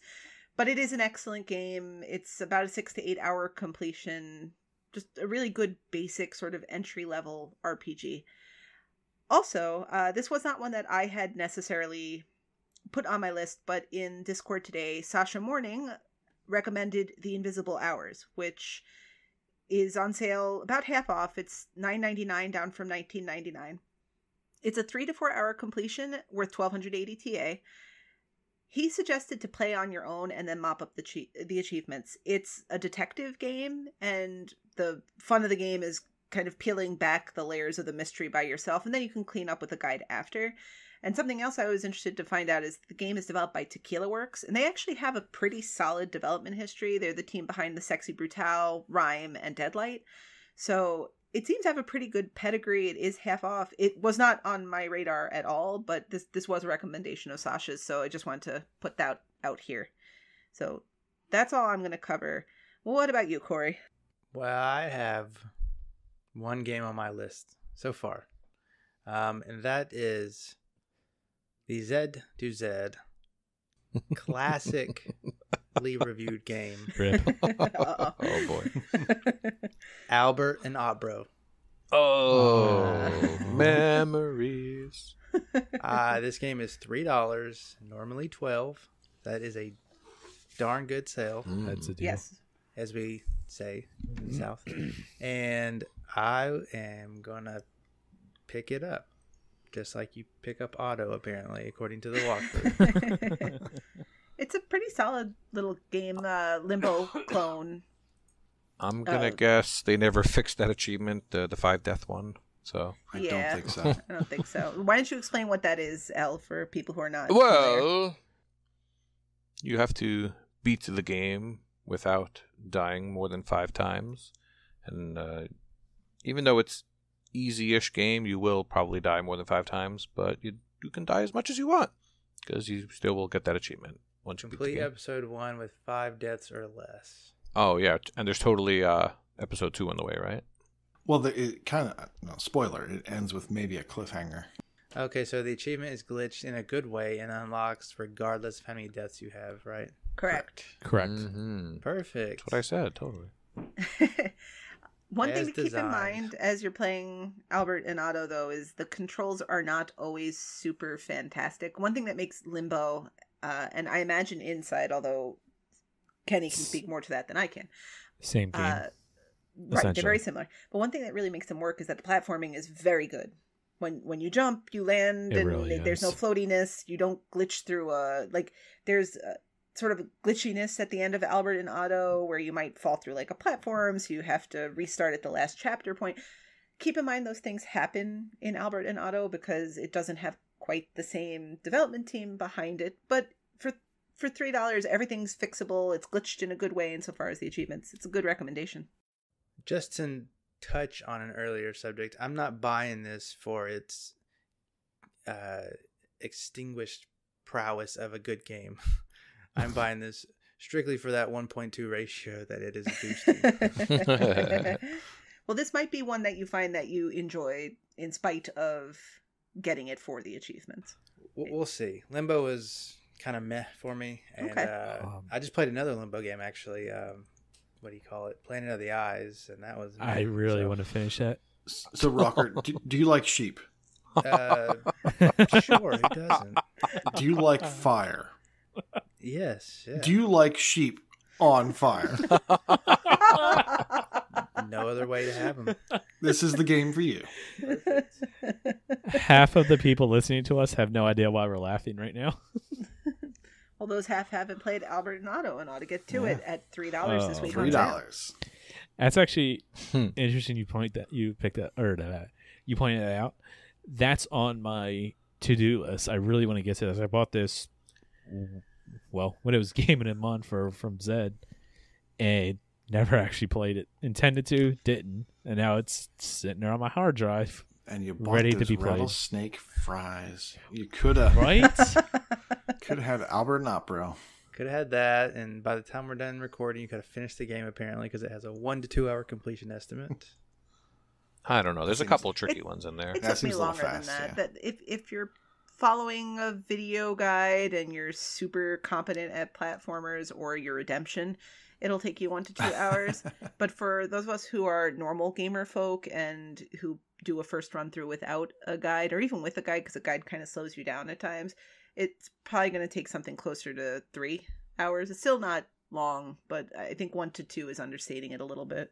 4 hours it is. Maybe. There is a text walkthrough, like I mentioned, and it is very lengthy in the paragraphs. So There are 2 or 3 sections where you have to go through without getting hit and stuff like that. So there is some skill and repetition involved. 5 hours or more for me. Got it. There you go. All right, Kooshmoose. All right, so I love me a movie to game tie-in. So when I saw Ratatouille Good on movie. sale for $7.99, normally $20, and it's a platformer, so this is just checking all the boxes. So This one has to tide you over until that much anticipated Paw Patrol sale. oh yeah, I've actually already got Paw Patrol, but yeah, Oh, All right. 2 weeks out. it's It's 2 weeks coming. out. 2 weeks out. So Ratatouille digital, it is not backwards compatible, but And I'm no longer interested. I'll be playing it on my 360. I actually went through and deleted all of the backwards compatible games off of my 360 because I was running out of space. So Ratatouille, welcome to your new home. It's a little expensive, but I love me some Shantae. And Shantae Half Genie Hero Ultimate Edition is $22.50, down from $30. So it's a little pricey. I'm not actually going to bite on that because Shantae 5 was announced. So when that comes out, and whenever it comes out, I can only imagine that the other games are going to go on sale. So seeing as how I have never completed a Shantae game, but I do enjoy them, I'm going to wait on that. But for those of you who can't wait, maybe. I have mentioned Conan several times. And I just think it's a great game. It's a great hack and slash. It is $3. $3. Normally That's $20. cheap. It's not backwards compatible. It is 1,000 gamer score, and they say about 25 hours. But it's a fun game. If you like it, why not? It's $3. If you had skipped the rattlesnake fries, you could have gotten Albert and Opero and Conan. I'm just saying. Another game that I like, it's very tough. Slain, Back from the Dead or some such. It's a very long title. It's $3.74 down from $15. It is a tough hack and slash. I wonder what you guys who like metal think of the soundtrack. Have you checked this game out at all? Are you aware of it? I'm sorry. What game was it again? Sorry. Slain, Back in Black. It's not written on this dock or anything in front of you. Well, yeah. It's only, I was looking at wrote- something else. Jeez. I was looking up that Shantae game. Whoa! I see the video. Stop. Put that away. Sorry, it was Well, a link that 34 Chin was sent 2 me. episodes ago. That sword from last. No, I have not played this. I know I've been told I need to play this, but no, I'm not. Well, you should at least check out the videos and tell me what you think of the metal. I'm not a big metal guy, but it's an important part of the game, apparently. And I think you... I'm No, interested. you did not. Zombie Driver Ultimate Edition. I think it was being talked about on the Discord. I'm not sure if it was in a show or not. It's $3.74 down from $15. It's 2,000 gamer score. It contains all the DLC from the 360 version, which is only 400 or 1,000. gamer score. I can't recall, but yeah, that's a fun game. It's you're in a car the whole time, I believe. You're just kind of driving around from a top-down perspective, blowing up zombies, blowing up zombie trees, and fun stuff like that. Rescuing people who are stranded. It's a fun little game, and it's what I like to do, which is a pick up and put down game. So I'll play a level, play 2 levels, and then I'll go do something else. So it is a good. I've got 15 minutes. I'll whittle away at it. But that's my games. That's my recommendations. Well, I've clicked Ell? on one of these Slain videos. Oh, Yeah, uh-huh. I may be switching. Oh. I like this music. Batting for the other team. I'm sorry, what was that? I'm sorry, I was digging that. I was digging the video. It was Okay. Nice, check it out. And also, I believe Waka did a review for Zombie Driver way back when. I don't know what episode it was. I believe that was one of his quick hits. Definitely within the last 30 or so. That's a good call. You picking up anything else? Nope. All right, Paul and Foof. My job is just to read easy completions. Who's Foof? What are you getting? Hey, Elle, did you know that there is a sale on Shadowgate? Shadowgate. Pre-order Brand new game. price. Yeah, we Oh, have my some history goodness. with Shadowgate. Maybe you can talk a little bit about it. I have no idea what it is, but you can save $5 if you pre-order it. I told you it's on the 8-bit collection. Adventure What was it called? anthology. Yeah, that one. Something like that. That's right, you did tell me that. And it had Deja Vu and Uninvited, which is a Shadowgate sequel. And they're point and clicks. Shadowgate was pretty popular point and click for the NES. Had a good soundtrack, good atmosphere. So there is a remake that I believe came out for Steam and now is coming to the Xbox One. It has like 60 achievements. It looks hard, but I want it. Does it have updated want it graphics, I'm now. assuming? Yes. Okay. So I will be harassing the developer for this one. If not, It's only I guess I'll $4. have to buy it. All right. Well, speaking of horror games, there are a lot of horror games on sale this week. And I guess they're all indie games. That's what you were telling me? Looks like it. Haunted Halloween 86. We talked about that last week a couple times. That's a 0 to 1 hour completion, $5 down from 10. The Park that you mentioned earlier, $5 down from 13. It's about an hour completion if I remember correctly. Yeah, it's about an hour. Decay the Mayor, $5 down from 10, 1 to 2 hour completion. I like that game more than a lot of others did. The only problem is that game has collectibles, so if you miss any of them, you have to play over. No chapter select. There's 3 different chapters, so yeah, I mean, Oh, you can go through, but most people will probably be using a guide for that one. yep. Dying Reborn, $8 down from 20, 1 to 2 hours completion. I don't know anything about that one. Tacoma, 1 to 2 hour completion as well, $6 down from 20, and it is a play anywhere title. Don't Knock Twice, $6 down from 12, 1 to 2 hour completion. Well, Hello. Who is it? Oh, I see what you did there. Oh. It says Don't Knock Twice. That was the game where you could warp through the floor and bypass a second playthrough. Talked about that one before. Rise of Insanity, $6 down from 10. I went through this one and found 2 achievements that glitched on me that did not pop.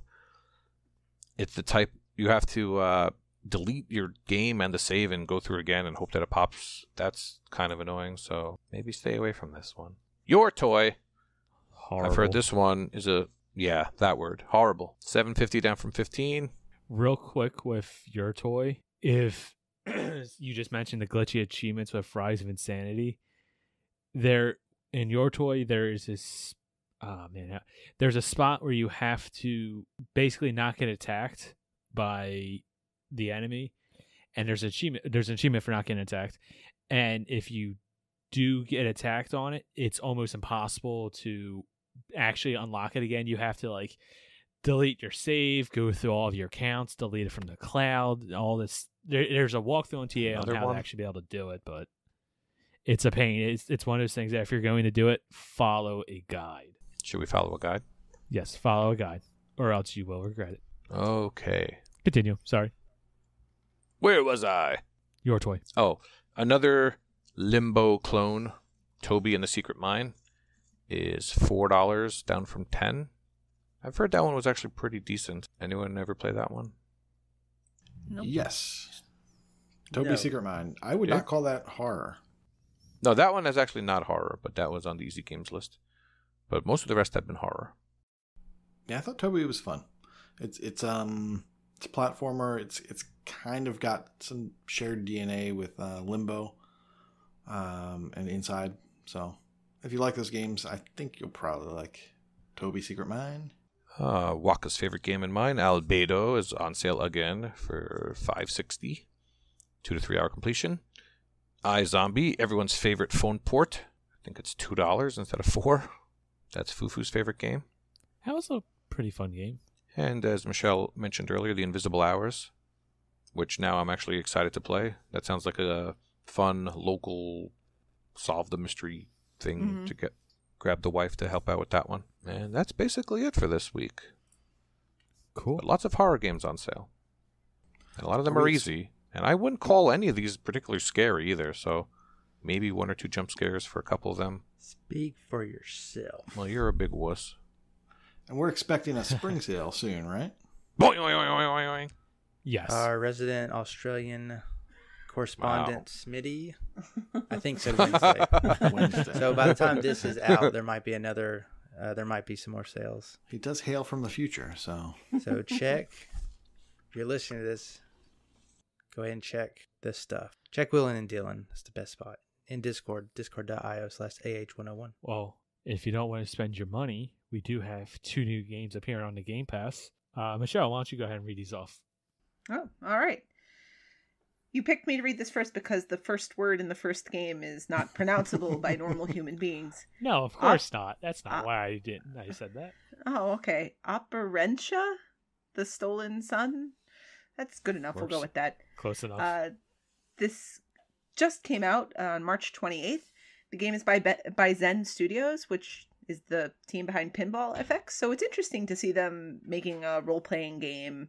But yeah, good for them, branching out a little bit. This game was released directly into Game Pass, so if you're a Game Pass subscriber, go ahead and have at it. Weighs in at about 11 gigs. It is play anywhere, and it also has 47 achievements. Now, as of this recording, no one's completed it yet. There's one achievement, I think it's called Legend, which requires you to have 2 modifiers on of some sort. I'm not 100% familiar because I haven't played the game, but no one has unlocked this particular achievement. It doesn't seem at this early stage that people are worried about it being glitched. It's just people haven't quite figured out what to do. The other game coming to Game Pass, which came to Game Pass yesterday as of this recording on April 1st, and was not an April Fool's joke, although I did not log into Game Pass to verify this rumor, is Marvel vs. Capcom Infinite. This was released in September 2017. Unsurprisingly, it's a fighting game. Who would have guessed? I know. Spidey versus Ryu. This is also a Play Anywhere title, according to TA. It weighs in at a very hefty 63 gigs, so if you're going to grab it, yeah, be aware that it is weighty. If you're interested in the achievement rundown, it is 47 achievements worth 3,522 TA, and that's 1,000 gamer score. 16 of the game's achievements are for online modes, so bear in mind if you want to play this, you are going to have to take it online. You may be able to boost it. The game did just launch into Game Pass, so the servers, if they're going to have any activity, would probably be a little more busy now than they were a couple weeks ago, but I'm sure that'll die back off and mostly be easily boostable. You gotta expect that the TA is gonna jump too. Oh, I'm sure. Right. Yeah, there's always the Game Pass bump when these established games hit the service. And of course, like all games, keep in mind when you're starting any of these that they may be pulled from the service at any time. We don't know how long they will be in there other than at least until they make next month's announcement. But I don't think anything stayed in shorter than 3 months at this point. So you do have some time if you're going to commit to that. Koosh, have you any interest in either of these games? You going to play either of them? So, Operencia or OP Operencia. for short. Oh, Operencia. yeah. Oh, okay. So that game, that seems interesting, but it's one of the first ones to go by the wayside. If and when we run out of time, while needing to squeeze in another 200 gamer score for the month, just so I can put my name in a hat to win a drawing. So that's one that I'll probably check out and then put on the shelf. You're so old, you probably wear a hat every day. Well, What? No. Well, like you play LA Noire and everyone's wearing a hat, My little cabbie derby. You stretch for that one. Your bowler. There you go. I'm probably Tracy. more interested in the Marvel versus Capcom Infinite. Smitty and I, speaking of the man from the future, Australia, we seem to always end up boosting these online fighting games, maybe because of when we're able to do it and other people aren't on. Maybe I'll check with Smitty, see if he's up for it, or just getting those 16 online achievements out of the way. That one does kind of interest me. But the 63 gigs, that's a whoo boy. You have to clear off some space. Yeah, I downloaded this last night. I have some interest in it, and I just checked it on my Xbox. It's 64.6 gigs.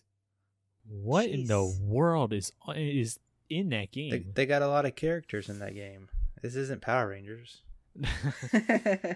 I mean, it's a fighting game. I'm pretty sure that's like more than Skyrim at this point. That's a lot of... So you checked it on your Xbox, but you're not going to hit download, I take it. No, I already downloaded it. I downloaded it last night. Oh. Oh, okay. Yeah, I have some interest in it.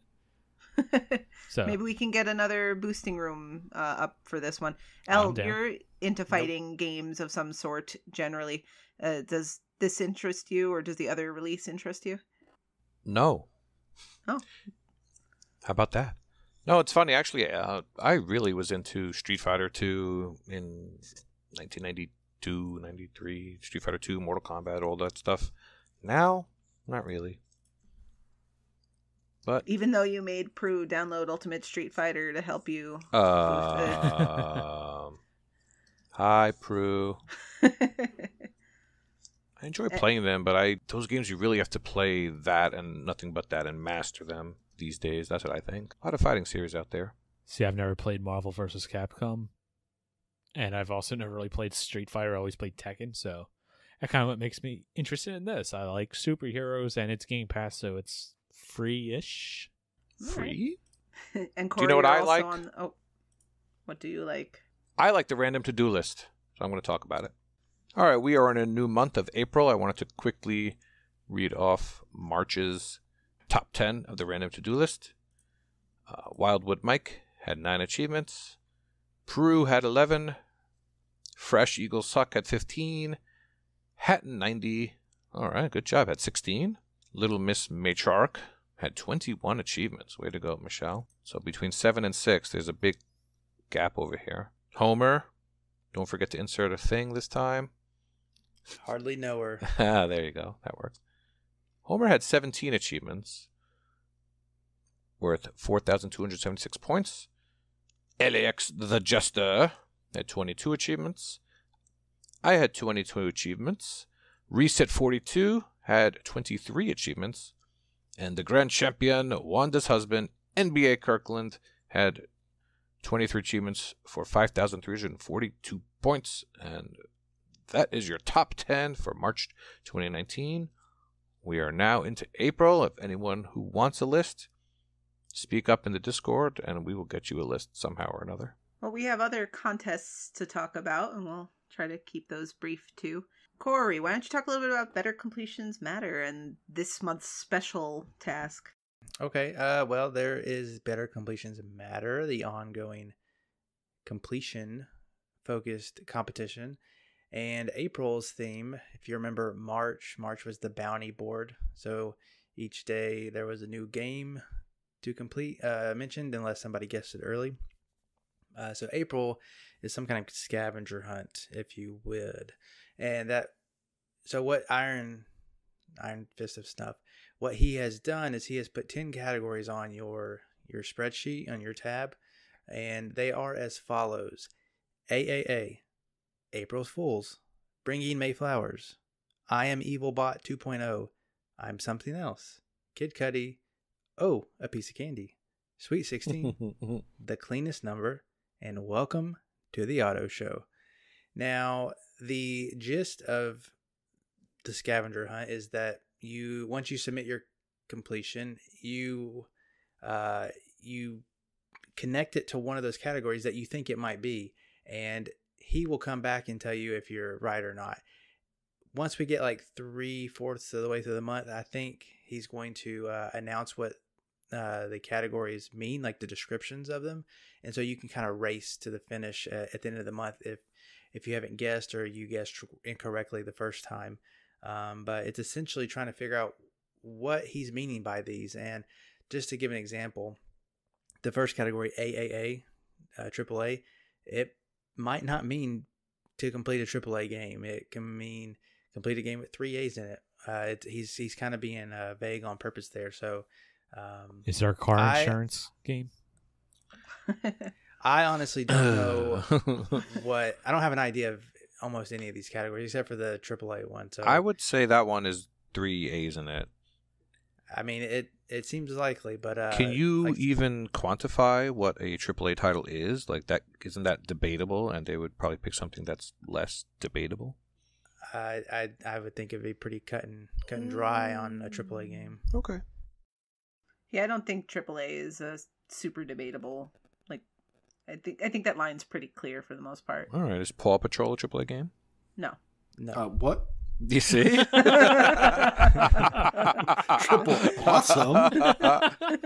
Why not? It's not an indie game. It's not a little budget game.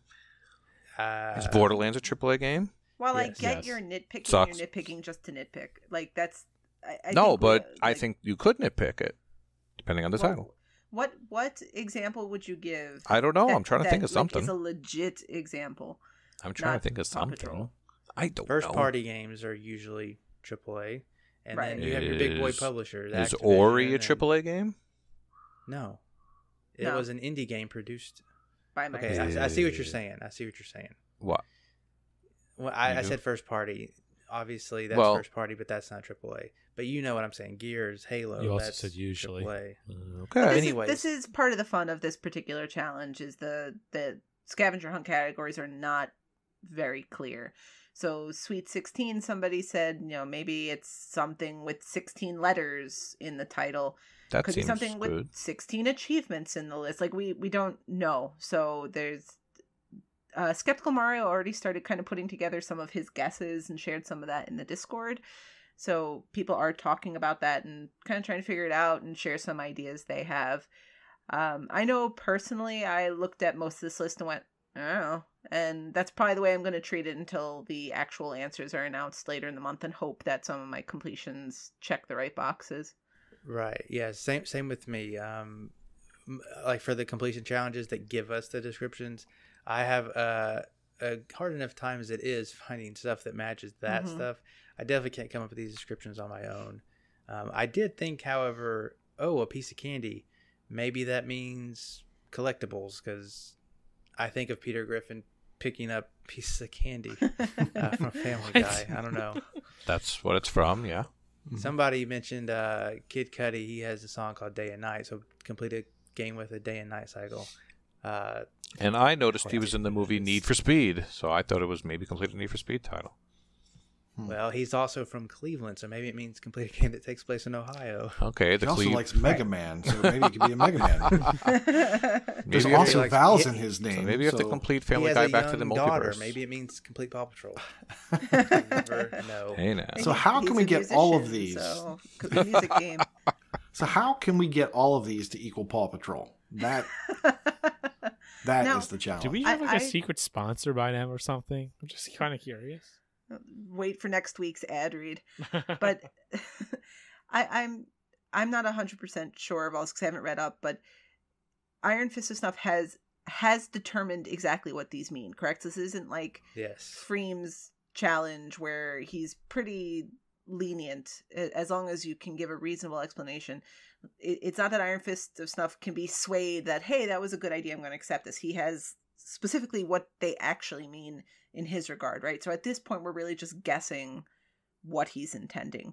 And we think can't so, change but that. he could also be cherry picking from the peanut Sure. gallery. Like, oh yeah, that's great. Right. But yeah, I think if we all discuss it on the Discord, it'd be very interesting to see what everybody's coming up with for sure. Mm-hmm. Yeah, but for all the details, check his TA blog. All right. We do have one more contest though, besides the BeeCM, and that is the Foof, which the matriarch of the Foof Challenge, Matriarch, is here. It's probably Yes. best that you talk about it. I'm confused. Right. So we're still mired in our 1 year long marathon to get 100,000 gamer score. And I think, ironically, everyone in this group that's not named Foof is actually participating. So each month I've been trying to come up with something to do so that people can be entered in a drawing and win a little prize. So the prize is just $10 worth of Xbox whatever. So it could be just Xbox money. If you have a game you want that's $10 or less, I'll pick that up for you. And in the month of February, the challenge was to beat the average you need for a Foof in the year for that month. So you need 8,333.333, etc. points to stay at a Foof's pace. So everyone who scored over that number was entered into the drawing, and that was 28 of the 70 participants at that time. And I did my drawing, and the winner for February was Kronos. So congratulations. Way to go. And well done. Kronos was one of those that actually wasn't, I think the number that was drawn was 26, so he was just a little bit above the line. So good job getting, sneaking in there and winning the prize. For March, the challenge for that month was to beat your previous month's score. And the idea behind doing that particular challenge was there were some people who did only score 1,000 points, Foof, and those who were obviously scoring a bunch. And this was a way to make it so that more people who really aren't participating to get 100,000 gamer scores, but just wanted to participate, that they can be entered into the drawing. I did update stats, but I left off the last 2 days of March, and I know there were some people who were trying to meet the goal, so I can't do that drawing yet, but I will hopefully before the next episode. For the month of April, the challenge was a little difficult for me to come up with, and Corey, because he doesn't like any of you, was like, why don't we make it finish a game with a 4.0 ratio? And I went, oh no. We want people to have fun, and it's not a TA ratio, it's not a TA score based contest, so it's not beneficial to do that. So instead we came up with getting a gamer score divisible by 4. There was some question in Discord, and it's a valid question about time cutoffs. So I'm in Eastern time, and when I look at your period summaries, that's what I see. I see cutoffs based on my time. So for this month, if you look at the list and your score is divisible by 4, and I just don't see that because the way that I'm tabulating results, just at the end of the month, the beginning of next month, just send me a screen cap of your final total for the month so I could see that's divisible by 4 and enter you into the drawing. For those curious, we're at the quarter poll, so you should be around 25,000 gamer score for the year if you're intending to hit your 100,000 by the end of the year. Also keep in mind that if you get through the 100,000 and if you get 100,000 points this year that are not from ACA games, that also puts you into a drawing at the end of the year for an ACA game of your choice. And I think that's it for the Foof update. So thank you for having me on so I can update everyone about that. We do have one more thing to talk about, unless anyone had a comment on the Foof challenge. No? All right, cool. I'm going for no. All right. One more challenge we have that we're all participating in is Freemhole's Completion Challenge. And this week, we're going to talk about completing a backwards compatible game. So, Koosh, what backwards compatible game are you going to be completing for Freemhole's challenge? I am mixing a whole lot of challenges all together and enjoying completing Metroidvania. Mm-hmm. Lots of cross-pollination. I'm going to complete Shadow Complex 360. I invite you to join me. You can play it on the 1. It's worth 1,000 gamer score. It's a fun Metroidvania, and I have two Wait, achievements the left. 360 one was 1,000 gamer score? Totally. Just go with it. Sure. No. I'm going right, to consider right. it 1,000. Okay, And maybe it's only 400, but And keep in mind the one version of the game does have a slightly harder list, or Yeah. A lot. significantly harder list. it may only be 400 gamer score, but It's- it's going to feel like 1,000. The 1,000 in your heart. Where It's actually Yes. 200, but who's counting? 200. But it's So really it's going to feel satisfying. like 200. it's going to feel like 500. It's a gonna be really great. satisfying 200. But, There's gamer yes. score in this game. I Yes. need 2 achievements in that game, including one of Michelle's favorite achievements. Mm-hmm. Yes, one of my favorite achievements I have ever earned is that less than 14% run. Yes. It That's is the- so much fun. It's a great. That's achievement. one of the 2 I have left. I have the less than 14% and also the level 50.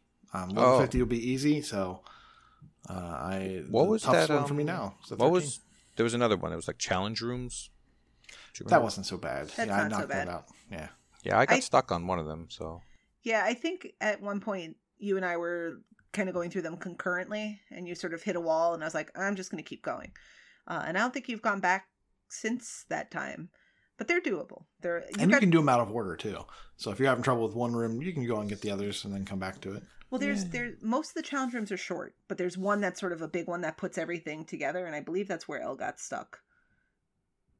So, but you can do it. It's really not that bad. And it's a nice completion. Like it's a satisfying one. That's one of those that you feel good about the achievements you're earning because you really earned that. Feels like 1,000 gamer score, right? Yeah, it does. That's what I've heard. That's what I know, having been there. What about you?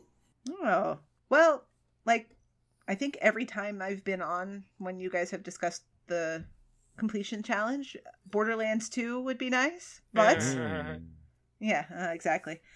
So if not Borderlands 2, I'm very close to finishing Fable 2 if anyone is feeling charitable. I just need the other 2 endings in the base game and a collectible from one of the DLCs and beating the Coliseum. So I'm pretty close to that one, actually. I could do the 2 DLCs on my own, but, I know Kronos once said maybe he has a save. But if anyone has a save in Fable 2 toward the end, this was a game I played before I was really into achievement hunting full scale. And I didn't know and never would have thought about how, hey, if I just quit out before I watch the ending, I can get the achievements for the other 2. So Right. I've got this post-end game save that I would have to replay the whole game. Failing that, and probably what I'm actually going to do, is Castlevania Symphony of the Night. This, I'm taking a page out of Kush's book, and I'm going to triple dip with this one. I have 1 achievement left in Castlevania Symphony of the Night, and that's Belmont's Revenge, which is for finishing the castle as Belmont, as Richter. I got it. And so I do have this for RTDL, and it's a Metroidvania, so it would check a whole lot of boxes, and I started the game in 2008, I think, so it would be good to put that one to bed. Elle, I know you've completed that, so that's another reason why I have to, because, my credibility. That's it. What are you planning to complete for this challenge? As mentioned as one of last week's sale games, I'm going to try to complete Monkey Island 2. A funny little ditty. Seems as good as any. I see what you did there. Wait, I'd like to point out a pattern so far, and we'll see if the youngs keep it up. But we've all picked I know what it 200 is. gamer score Oh. games. So, I'm actually going to break that streak. no. Okay, go ahead. I'm going to pick a 400 pointer. Oh. Mentioned at the top of the show, one of the games I already completed this past week is Sonic the Fighters. It's backwards compatible. It's $5. And I've seen it on sale too for half off. And it took me, I'm looking at the timestamps now, 13 minutes. So get that while the getting's good if you haven't already. Essentially, it's Sonic characters and it's a fighter game. So who would have known that this kind of brand would have made a game with this genre? But basically, you're fighting different Sonic characters in 2 rounds. You got to get a perfect, which isn't hard to do. I got it on my first match accidentally. You got to go through 7 stages. The 8th stage, you get an auto pop. At least I did. And then You have to pick a secret character, which is just going to a certain person and picking that character. And then you have to do this one little combination with a certain character. And 13 minutes, in and out, challenge done. Super easy. Get him hard and fast. That's how I like it. Can you Get him actually? hard and fast. Can you going to complete a backwards compatible game? I'm not going to complete a backwards compatible game because I've already completed it. Oh. I want to choose one I did back in February. Harm's Way is going to go in this category. Woohoo! Nice. So I'm going to keep with the olds, and it'll be a 200-point game. Perfect. This was actually Interesting. We all picked arcade games. Yeah, that is interesting. So one thing I have not been paying attention to throughout the year so far is the actual BeeCM part of the competition. Mm-hmm. That it's a better completion. Like, I haven't been paying attention to that, and I've just been noticing that I think Rocker's playtime for the BeeCM is going to be so low. I'm playing the metagame here. Okay. Well, Just wonder if it... yeah, the special BeeCM categories too. Like, I know we've noted them in previous weeks where they're different genre specific topics, and then they're really ones that are designed to be better for better completions matter, where they're longer in their thinking. The ones for Freehold's completion challenge are really meant more to kind of bend your brain a little bit to make the things you're completing work. So there's a little bit of a different approach when we start really talking about the ones that are for better completions matter. Yeah, Harm's Way, not good for the BeeCM. it checks the box for the Freehold, but it gets you a whopping 1 whole point for the BeeCM. Yeah, but you're really doing that for the bonus at the end of the month. But there is a reason why Fufu is way ahead of me, even though I have three times the completions that he does. Yeah. Thank you, Titanfall. Which, by the way, Jay Black is now also ahead of you, and I think you have twice. He's not my target. You're my only target there. Well, you're gonna have to actually play some games that have a better completion. Don't if worry you about want my this to make completions. it matter. Like if you want to worry Titanfall about my 360. completions, check out my period summary because it's awesome. All right. What was it? Well, I'm glad you asked. It was over 260 achievements, Nice. equaling over 12,000 gamer score, which last episode I was at 9,000. I had to get like 6,000 gamer score to beat my March goal, or my February goal, so to make the FOOF March challenge. And I failed because I had to get 6,000 gamer score in the last 3 days, and time just kind of ran out. But I'll take 3,000, 1,000 a day on average, so that's not too bad. That meant I played 34 games, which I don't know how. I started 22 new games, but I completed 9 of them. And so ratio was 1.48 for the month. Nice. I'll take that. How about you, El? I had 317 achievements. We're at 12,710 gamer score. Oh, just barely beat me.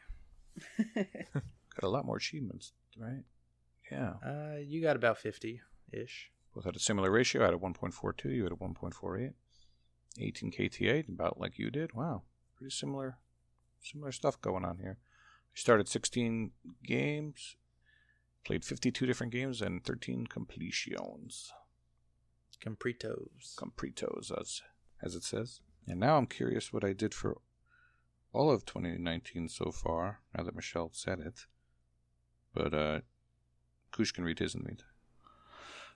So mine, 243 Chiefs, 9770 gamer score for 15,271 TA. That number seems better. It does. That comes out to a 1.56 ratio. 19 started, 42 played, 7 completed. Michelle? So in the month of March, I earned 325 achievements. They were worth 12,090 gamer score. So I finished just behind Corey.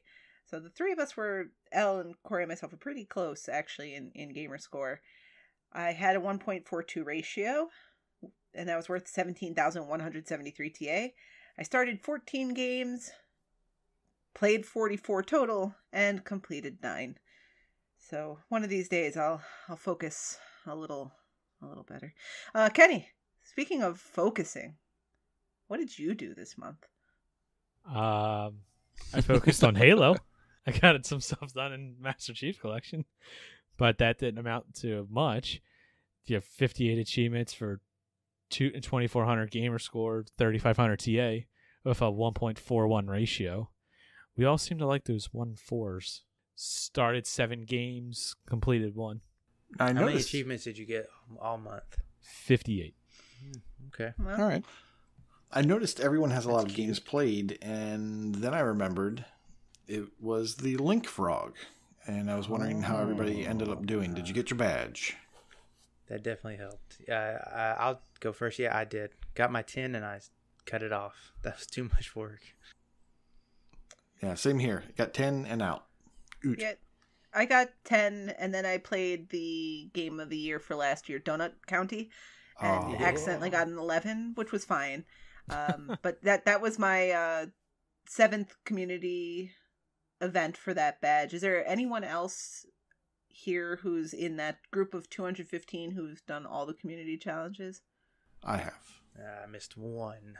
I assume I did. Did you get your 10? I did get 10. So if you've done all 7, your Yes, I do have community 7. badge It's should be green. green now. Yeah. So I don't have to remember show up teal yet. this time. We've moved on. I'm trying to find it so I can remember what games I played for it. I can't remember now. I did play a lot of Disney Fairies. Perfect for every challenge. I really didn't play one game over and over. Mine was pretty much 10 different games, I think. I got a couple out of Wolf Among Us and another couple out of Energy Cycle Edge. And that's one of those games that you don't start, get one achievement, and put it aside. So that was a completion that just got banged out in that hour. Did you But say that there are 7 community challenges that have been done? Correct.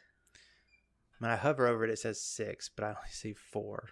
Well, there's no entry. If you click on your community badge, there's no entry for Link Frog as yet, and there's no entry for the community badge challenge for the UHH, where you had to get 10 achievements or more in a single week.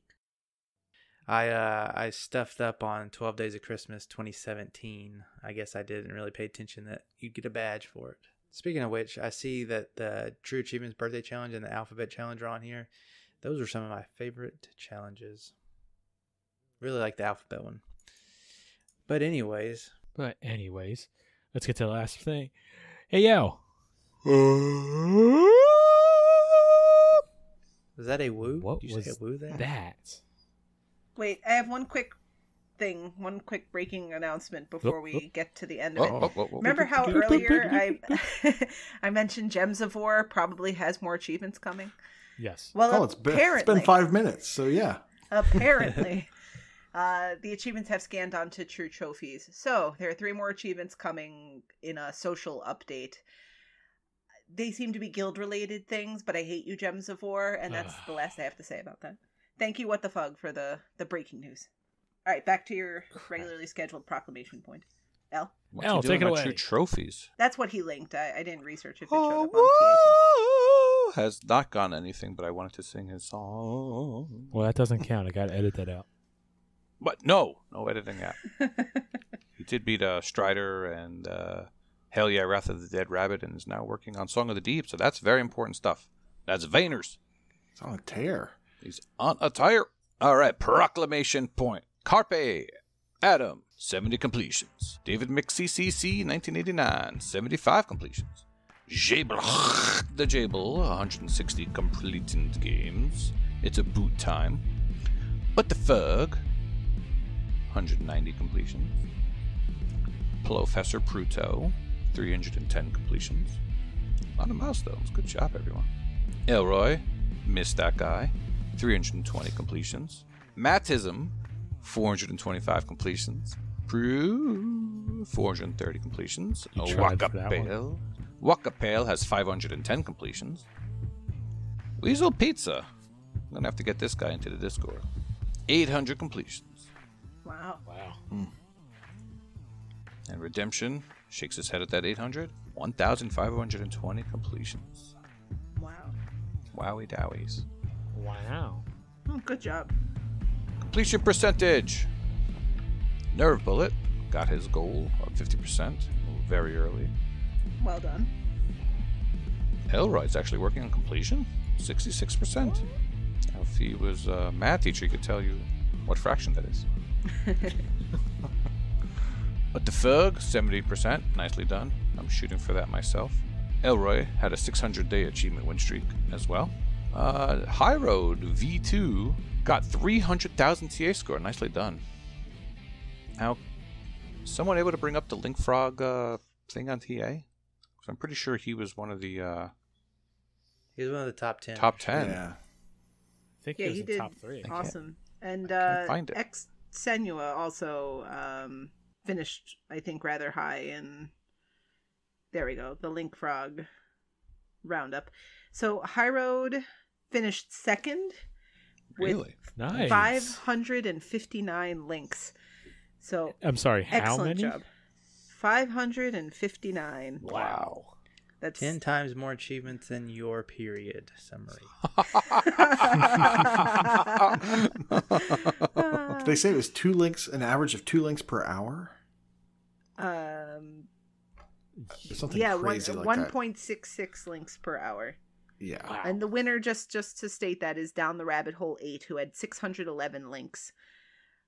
So that's incredible. And then also, as mentioned really briefly, Ex Senua also did quite well in this challenge. He finished with 202 links. So good job there as well. So congratulations to both of you for getting your special shout out on TA for how awesome you did at the Link Frog.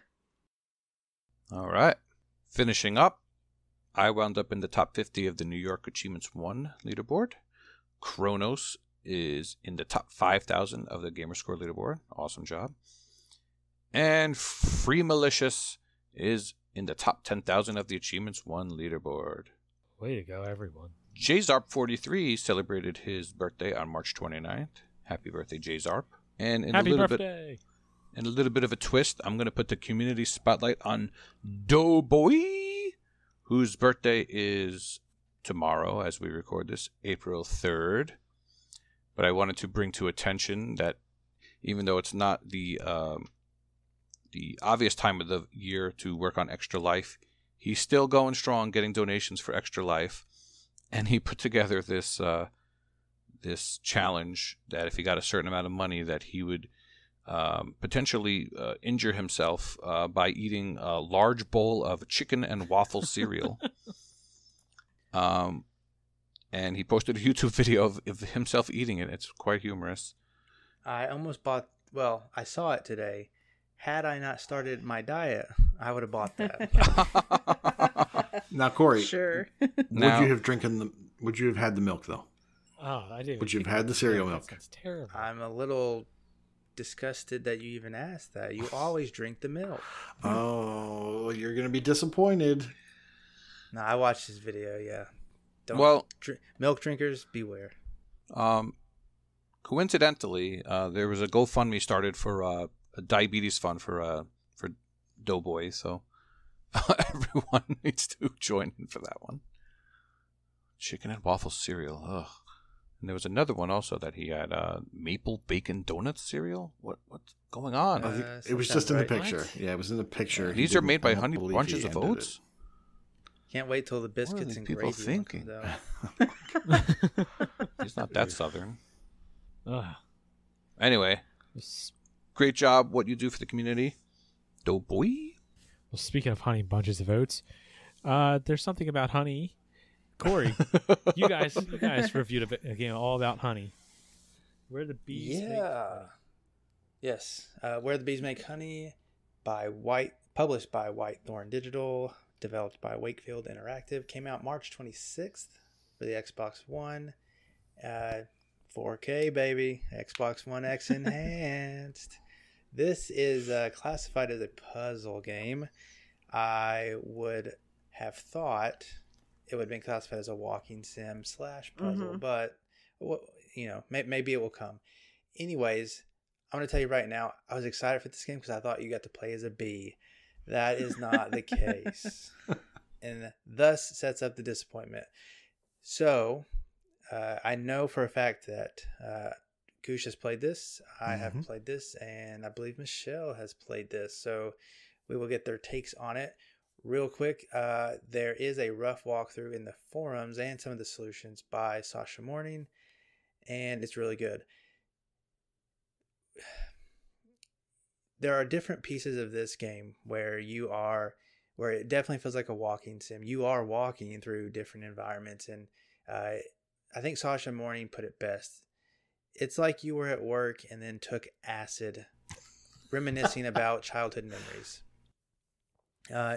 This one in particular is a childhood memory about dressing up as a bee, and you go through these different environments walking, and then you go to this third person side scrolling puzzle game as you as a cartoon character.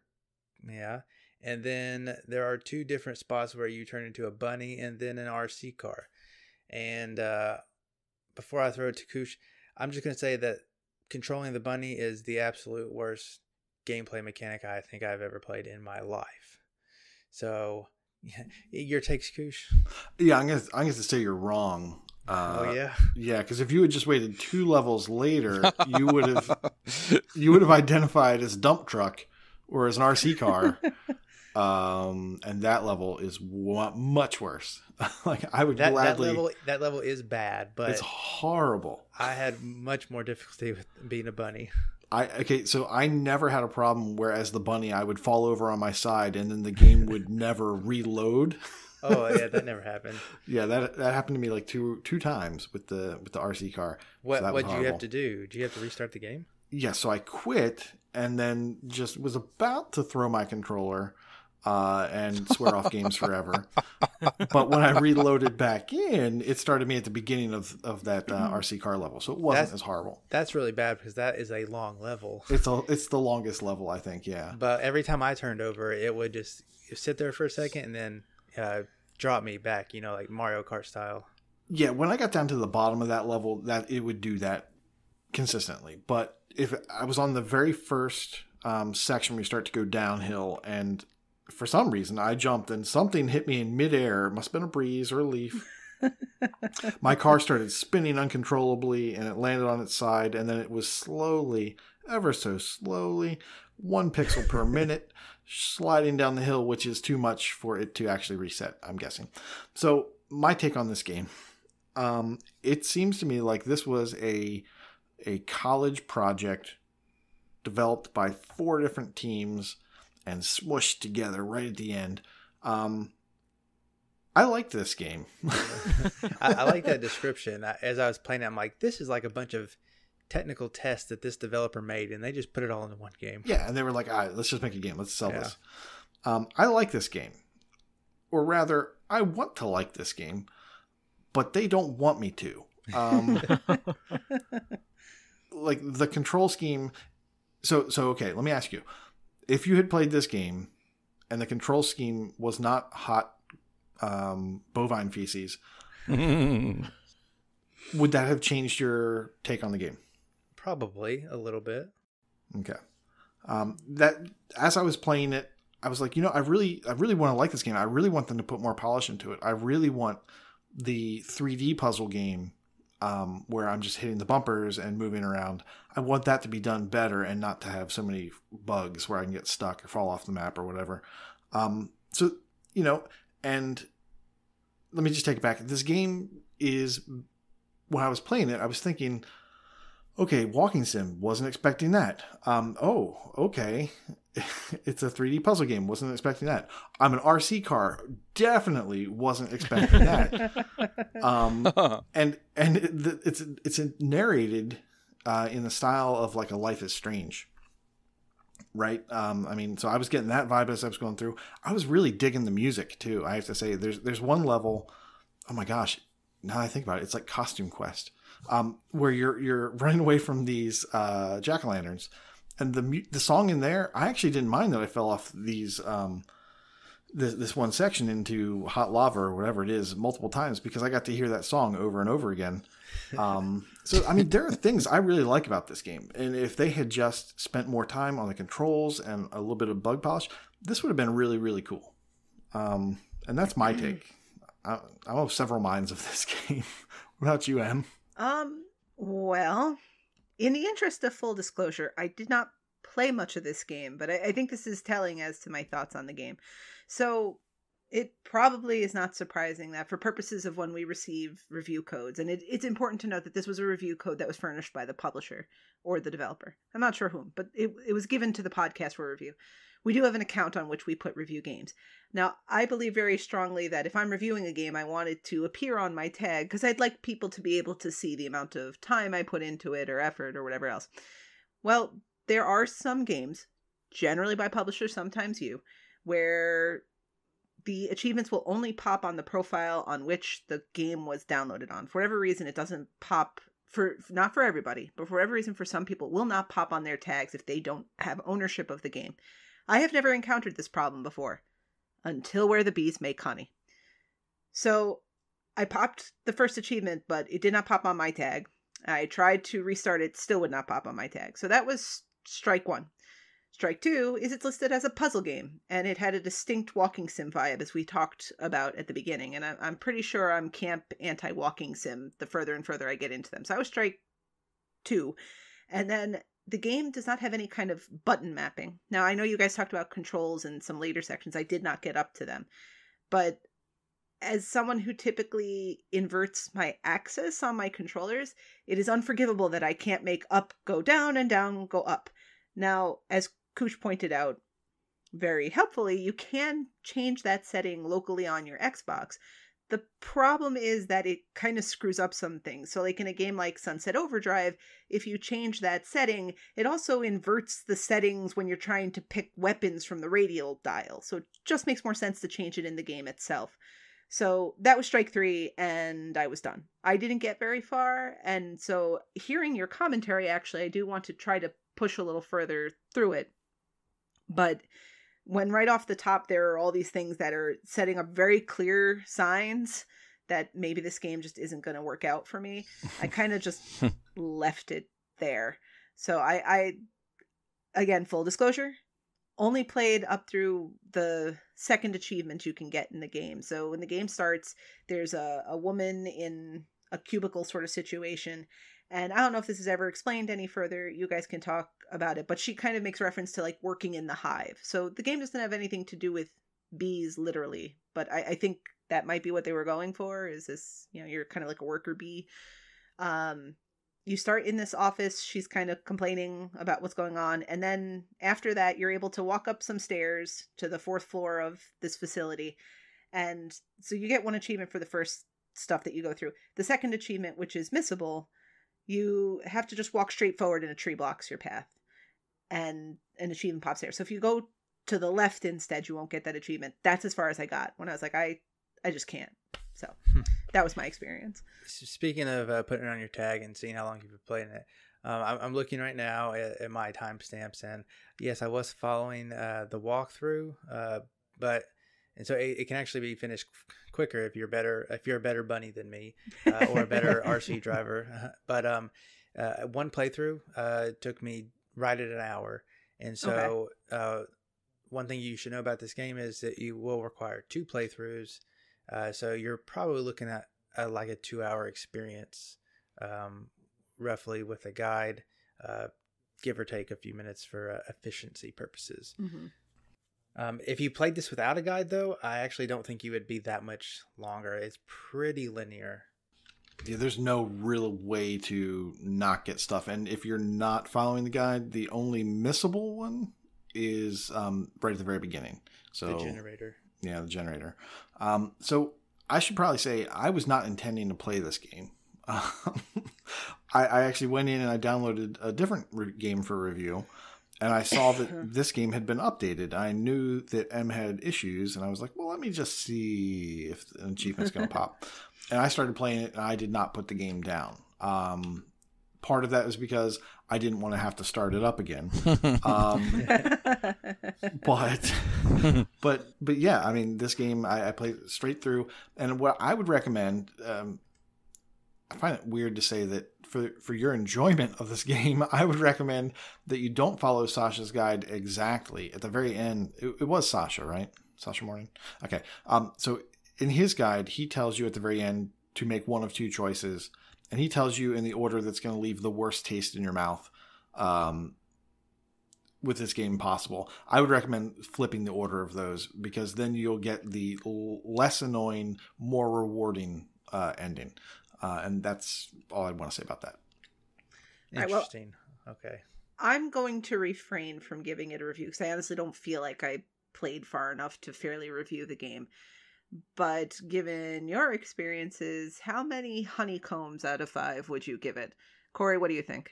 I'm gonna have to go with a half rating here and do a 1.5. Ooh.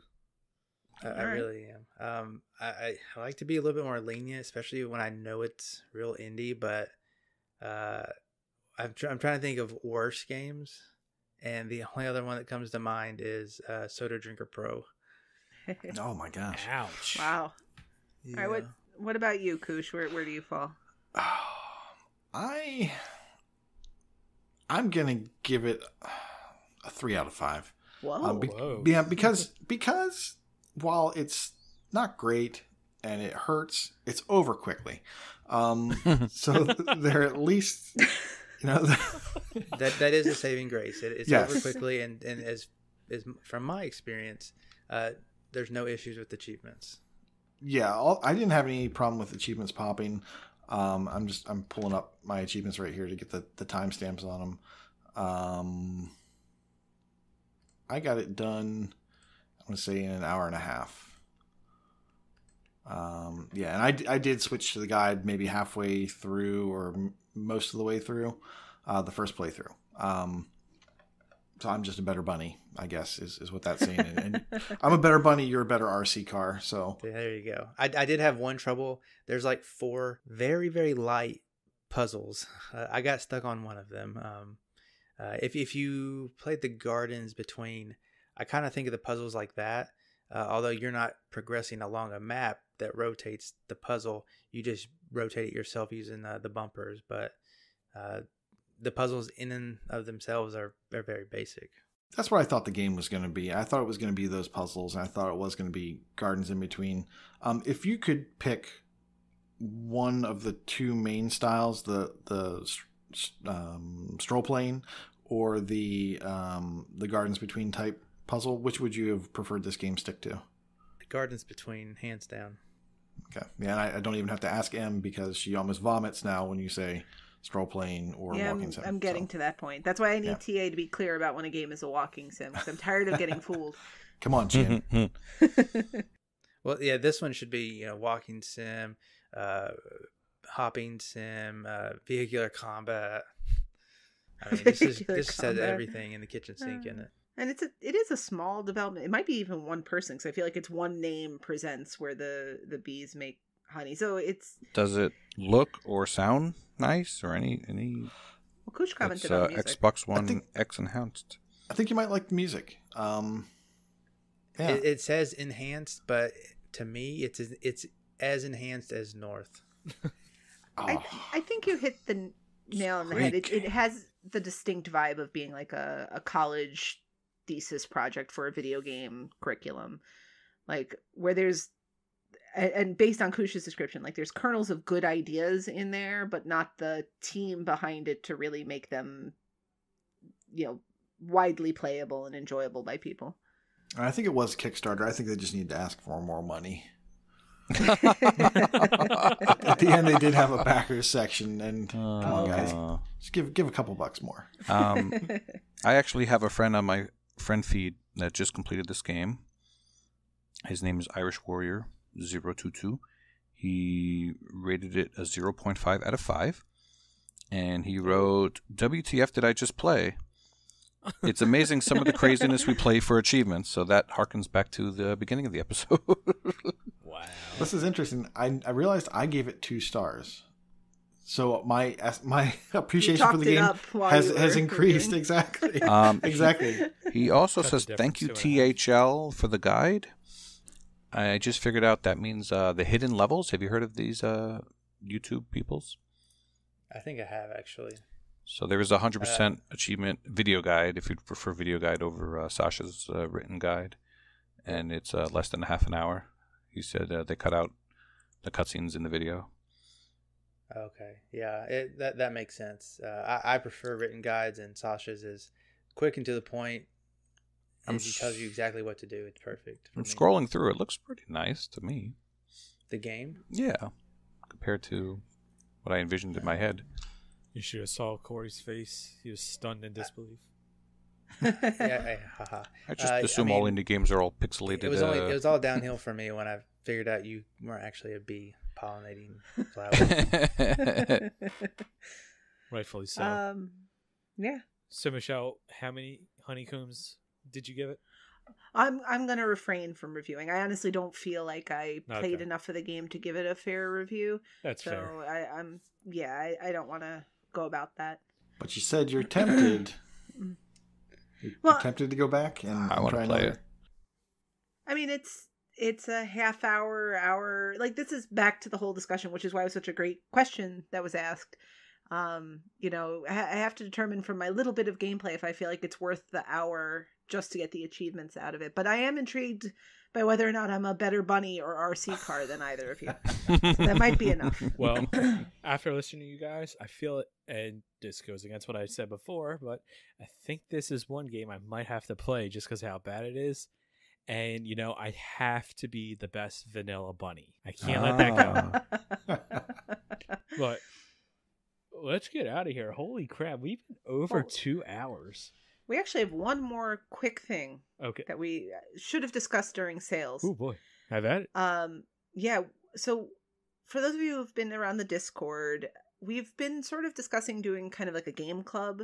So the idea being that we will pick a game and we'll try to give everyone stopping points so that every week we can come together on the show and discuss the game up to that point and discuss the achievements and story and so on and so forth.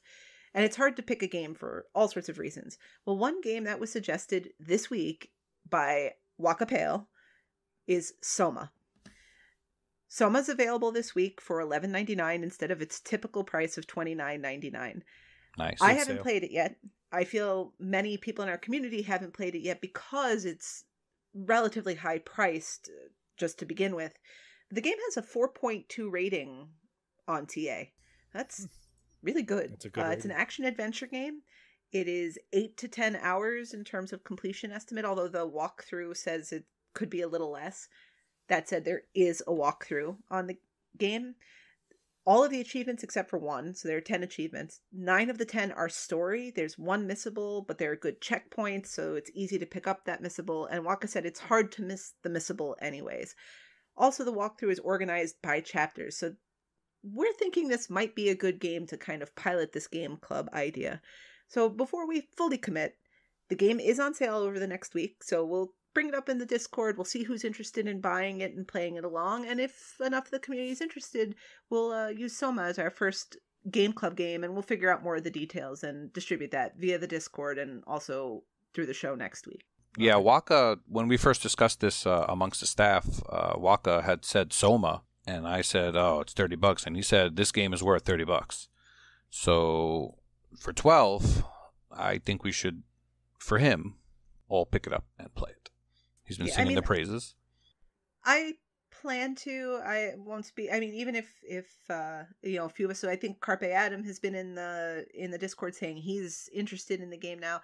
So even if it's a small collection of us and we kind of see how this works, I'm on board with this idea, and I'm sure Waka will replay the game so that he can work on through it with us and discuss the game's higher points. And obviously, we're no strangers to creating more rooms in the Discord, so we have space for that discussion too. You get a room and you get a room. Every game gets a room. He can sign in Foof and play for him, so Foof can get some achievements in April. Thanks, Waka. All right, that was it. That was my last little piece. All right. So the past few weeks, some of you have felt a little cheated that you've had a short show. Well, you got your money's worth out of this one. Wherever you're listening, we've got other places you can listen to the show for. We're on Libsyn, YouTube, Spotify, iTunes, wherever you're listening to us. Like and review us, please. And don't forget, smash that subscribe button. No more MySpace because they lost all of our audio. Darn it, MySpace. Unbelievable. You deserve to fail. If you want to send us a Twitter tweet, you can tweet the show at Achievements101. Our mixer is mixer.com/AH101. And the Discord, which we've mentioned multiple times, but in case you somehow missed it, it is discord.io/AH101. All right, guys, class dismissed. See you next week. Bye, Teach. Oot. Hello, everybody. I am Big L, and I am here with Kooshmosse. Hello. And we are here to review Yonder, the Cloud Catcher Chronicles. Say that 3 times fast. You're supposed to say that 3 times fast. 3 times fast. There you go. It is published by Merge Games and developed by Prideful Sloth. Not to be confused with the sloth from Ice Age. Very good movie. It retails for $29.99, and it is a Play Anywhere title, which means you can play it on the go. And it is Xbox One enhanced for those shiny new 4K TVs and Xbox One X's. It is a management title, which means you have a lot of, inventory things to do. What would you say? Yeah, I don't know if I would call it so much management. It's definitely an aspect of it. But and maybe part of my problem there is I don't think of myself as a guy that likes a management game because that sounds like work. And actually, it's listed as adventure/management on True Achievements. And I think that's pretty fitting. For me, the game is, I want to say, like 80% adventure. You're running around, you're exploring, you're starting quests, you're completing quests. And then, there's about 20% management. And unfortunately, a lot of that is your inventory. At first, it seems like you've got this unlimited bag space, this, huge bag of holding. And then all of a sudden, you're out in the field, you're far away from your farm and your inventory. And all of a sudden, you can't pick up anything else because your bag is full. And you have to start dropping stuff. And then you have to start making some hard choices. What do I really like? Do I like this flower? Do I like that fish? I don't know. So you have to make some hard choices in life. What are you going to drop? What are you going to have to collect again later in life? Got to drop those rocks, Koosh. Got to drop those rocks. Drop some rocks. Rocks and limbs, man. They're everywhere. You can get those easy. That's not a problem. And then the other management that you have to worry about is crafting. Is that something we like? I'm not a huge fan of crafting. That's one of the things I don't like about Minecraft and maybe Terraria. It's kind of what keeps me from jumping into those games is the crafting. And that is part of the 20% of this game, I think, is the management. That's just a quick intro into sort of my thoughts on the game. What about you? Well, right off the bat, the first thing I noticed on the main menu, there's a nice song with a lovely lady singing. And you start the game up, and it is just gorgeous, I have to say. Now, it's hard not to compare this game to Minecraft, but they look worlds apart. Minecraft is very blocky, and of course it's intentional, but Yonder is just gorgeous. And I have my surround sound speakers next to my couch. So usually I'm sitting on one side or the other, and the sound is just great. You can hear the rain clear as can be. You can hear cats meowing, which is actually, I believe, a collectible. The cats are collectibles. You find them walking around. It's a great feature for finding the cats. Yes, you hear meow. And there's other animals, which are basically just different types of animals put together. And there's the farms that you build, and you have to lure the animals to the farms to collect them, and then they'll produce milk for you and stuff like that. As far as the quests go, I don't know about you, but there's just so many. You start off with there's a main quest that you can follow, but then there's a lot of NPCs that'll give you stuff to fetch, or there's bridges to build, and you need to find the materials for them. Luckily, they must have known I was reviewing it because there's a compass in the game. So, because I am known for getting lost all the time. You hit up on the D-pad and you see the compass, or you can hit down on the D-pad and see the map. Now, I did actually have some issues with the map because they don't take into account really the hills. So you think you're going the right way, but you'll get stopped and there's a big mountain. You have to find your way up and down and stuff like that. So that was a little tough for me. Did you have trouble with the map? Yeah, I actually didn't know there was a map until you had mentioned it at one point. I was like, there's a map? Yeah, I accidentally found it myself. I might have accidentally found it at one point, and because I do remember there being a map, but I couldn't for the life of me figure out how to get back to it. And even though it's as simple as pushing down on the D-pad, maybe because I was looking into menus and I wasn't thinking to push down. But yeah, so that wasn't very obvious to me, and it probably should have been. But the map is useful, especially when you're running around the island and you're trying to complete all these, and you're not quite sure where you are or how everything's kind of stitched together. So that map actually is pretty useful for figuring stuff out. And actually, as I was completing the quests, I got to this one point where I was like, geez,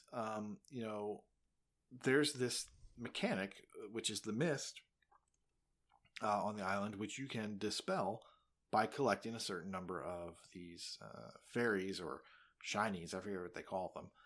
Sprites. Sprites, thank you. Shiny fairies, otherwise known as sprites.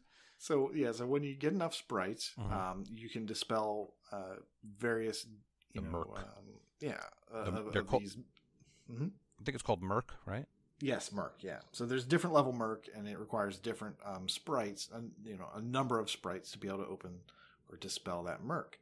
And what I was finding was, the numbers were going up as I was exploring, and then eventually I got back to an area and it was like 5, 3, and it was going down, and I was like, what is going on here? Like, obviously I did not go the way they intended me to, because one of the things that happens with me is that I'll play a game and then I'll get distracted.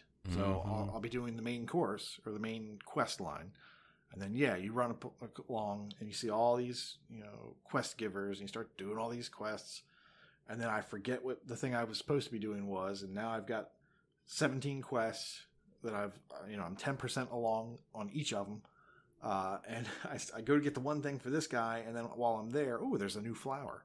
Oh, there's a new guy. Oh, I'll go do that quest. And so I never actually get around to doing the quest that I'm supposed to be on. And that is kind of the joy of this game too. I mean, it's my weakness that I just get distracted and go off on all these different quests. I know. But the joy of the game is that there's a lot of exploration. There's a lot of things you can be doing at any point in time. So I do like the game for that reason, that it has this exploring mechanic to it. And you mentioned Minecraft. Right off when you start, you were comparing it to Minecraft. For me, it was a different game. Right. The second I started, and you're probably, you just didn't mention it, but I'm sure it's the same thing for you. Like Wind Waker or Zelda. I mean, you just started, and immediately you're thinking, oh, geez, I'm jumping off a cliff. I'm using my umbrella to hover. Well, that's just like Link when he grabs a chicken. And I'm using the chicken, and I'm floating down. And so, I mean, just those comparisons are just natural, and they're just going to happen. It's also very colorful, like Wind Waker. Yes. I mean, the game is very pretty, and it's not a hyper realistic pretty. It's definitely like a Wind Waker type art style, but it is a pretty game, and it's not complex. There is no combat. So that's where the comparisons to Zelda end immediately. There's no combat whatsoever. Nope. This is all about quests and setting up farms. And you had mentioned other animals. And I think the purpose of those animals, you can get things from them, but you really want to set up the farms around the world so that it's easier to capture all the animals. That is one of the achievements is basically making every single animal a pet. And the way you do that is by taking them back to your farm, building a little enclosure for them, and then attracting them to your farm with the item that they prefer. So it could be a flower. It could be, I think for the most part, it's like flowers or food items that will attract these animals back to the various farms. And then that's how they become your pet. And you kind of work towards that achievement. Right. Now, even though there's no combat, there's still plenty to do. And you cannot die in the game. However, you can fall into the river and drown, but then you just start right where you were. Much like Zelda, there's a lot of treasures you can find, and oftentimes you will find paint. And another thing about this game is highly customizable. So you can change your hair color. So say you find cyan paint. Was it paint? I believe it was. Shampoo. Oh, yes, it was shampoo, yes. And then you can color your hair that color. Now, unfortunately, this is the type of stuff that takes up room in your inventory. So you could either trade it, which is the other big part of this game, is trading.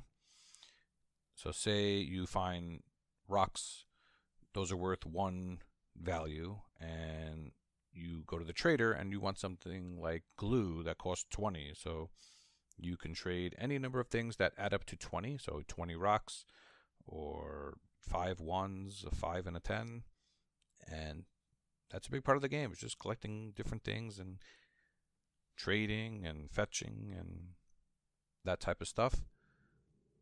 Yeah, there's definitely a market system to the game. Like they tell you, I think pretty early on in one of the first areas or so, saying that, this area likes baked goods, or this area is really looking for clothing. So if you want to make, I guess, the most of your inventory system, what you'll do is you'll collect high value items from all the areas, knowing that you can then trade those items to other areas and not have to carry around bags full of rocks. For me, one of the easiest decisions out in the field when your bag is full is dropping a shampoo, especially after you've gotten the achievement for, I think, dyeing your hair 10 times. Or changing your hair color with the shampoo 10 times. Once you do that, you immediately drop the shampoos. It doesn't seem like those chests are instanced, meaning that like this one always has this item. It seems like when you go there, you'll get kind of a random item. Some of them are, there will be a Sprite in this chest or in this chest or behind this Merc. There will be a Sprite. But yeah, I didn't know going in that there was going to be so much of a trade system to it. And that's one of the things that does not excite me about the game. But the exploration, I feel, makes up for it. And the fact that, this is a play anywhere title. This is a game that I can take with me and I can play somewhere. This is a game where if my daughter's home, I'm not killing demons. I'm running around a field and she comes over and she wants to play and she wants to dress her. So now she takes off my my demon horns and my wings and she puts on an umbrella and a silly hat and makes everything pink. And then we both have fun. So the game is definitely great for that. But yeah, I did not know going in that there was going to be a market aspect to it. Well, that's the fun of reviewing new games. You get to learn a lot. The platforming was another thing that wasn't so great. So if you spot a treasure chest up the mountain and you start jumping, if you're really close to the next jump, you'll actually like bounce off the mountain and go backwards. Did you find that too? Oh, the jumping was so bad. Yeah.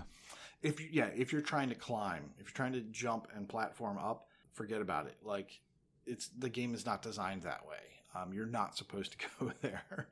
There's a kitten that is up above where I can get, and I swear I have to platform to get there. But clearly, that is not how I'm supposed to get that kitten. Because if you're facing something and there's a little like 2-inch increase in height, and you're facing right into it, you're going to jump backwards. Like you go up to it. I'm just going to jump straight up. Nope. You launch yourself backwards into the water. Invariably, there's always water behind me when I try to jump forward while climbing a cliff. So that was one of the biggest frustrations that I definitely had with the game. Should we move into criticism or negative things at this point? Well, I don't have much negative to say, to be honest. Just the jumping, and I guess with this type of game comes just, I guess, repetitive type of gameplay and fetch quests. One other thing that was a little bit annoying, I remember asking you, is there a way to fast travel? And then you're like, yeah, dummy, you can. There's these statues, they're right on the map. Then I'm like, oh, that's what that is. So then I figured out that you can fast travel, but you still have to do a bit of traveling to get to the fast travel spots. I wish you could just do select spots from the map itself. Yeah, that definitely would be a nice quality of life improvement. You're gonna be running places, but yeah, for those really long distance travels where I've got this item, now I have to go back and deliver it to this person. Maybe fast travel points are the way to go, but I'll be darned if I can remember which one goes where. And the map doesn't really seem to help you either. So good luck with that. And I think they're not named. I think there are guides that would help, maybe, but I mean, really the game I think is about exploration. So maybe just enjoy your time. No, this is not going to be a fast game unless you've got a guide that I'm not aware of. There is going to be exploration, and there is going to be a grind to it. There's no A to B cookie cutter. This is the fastest way to complete this game. There are guides out there that tell you locations of all the cats, locations of all the constellations, location of this collectible. This game is supposed to be enjoyed.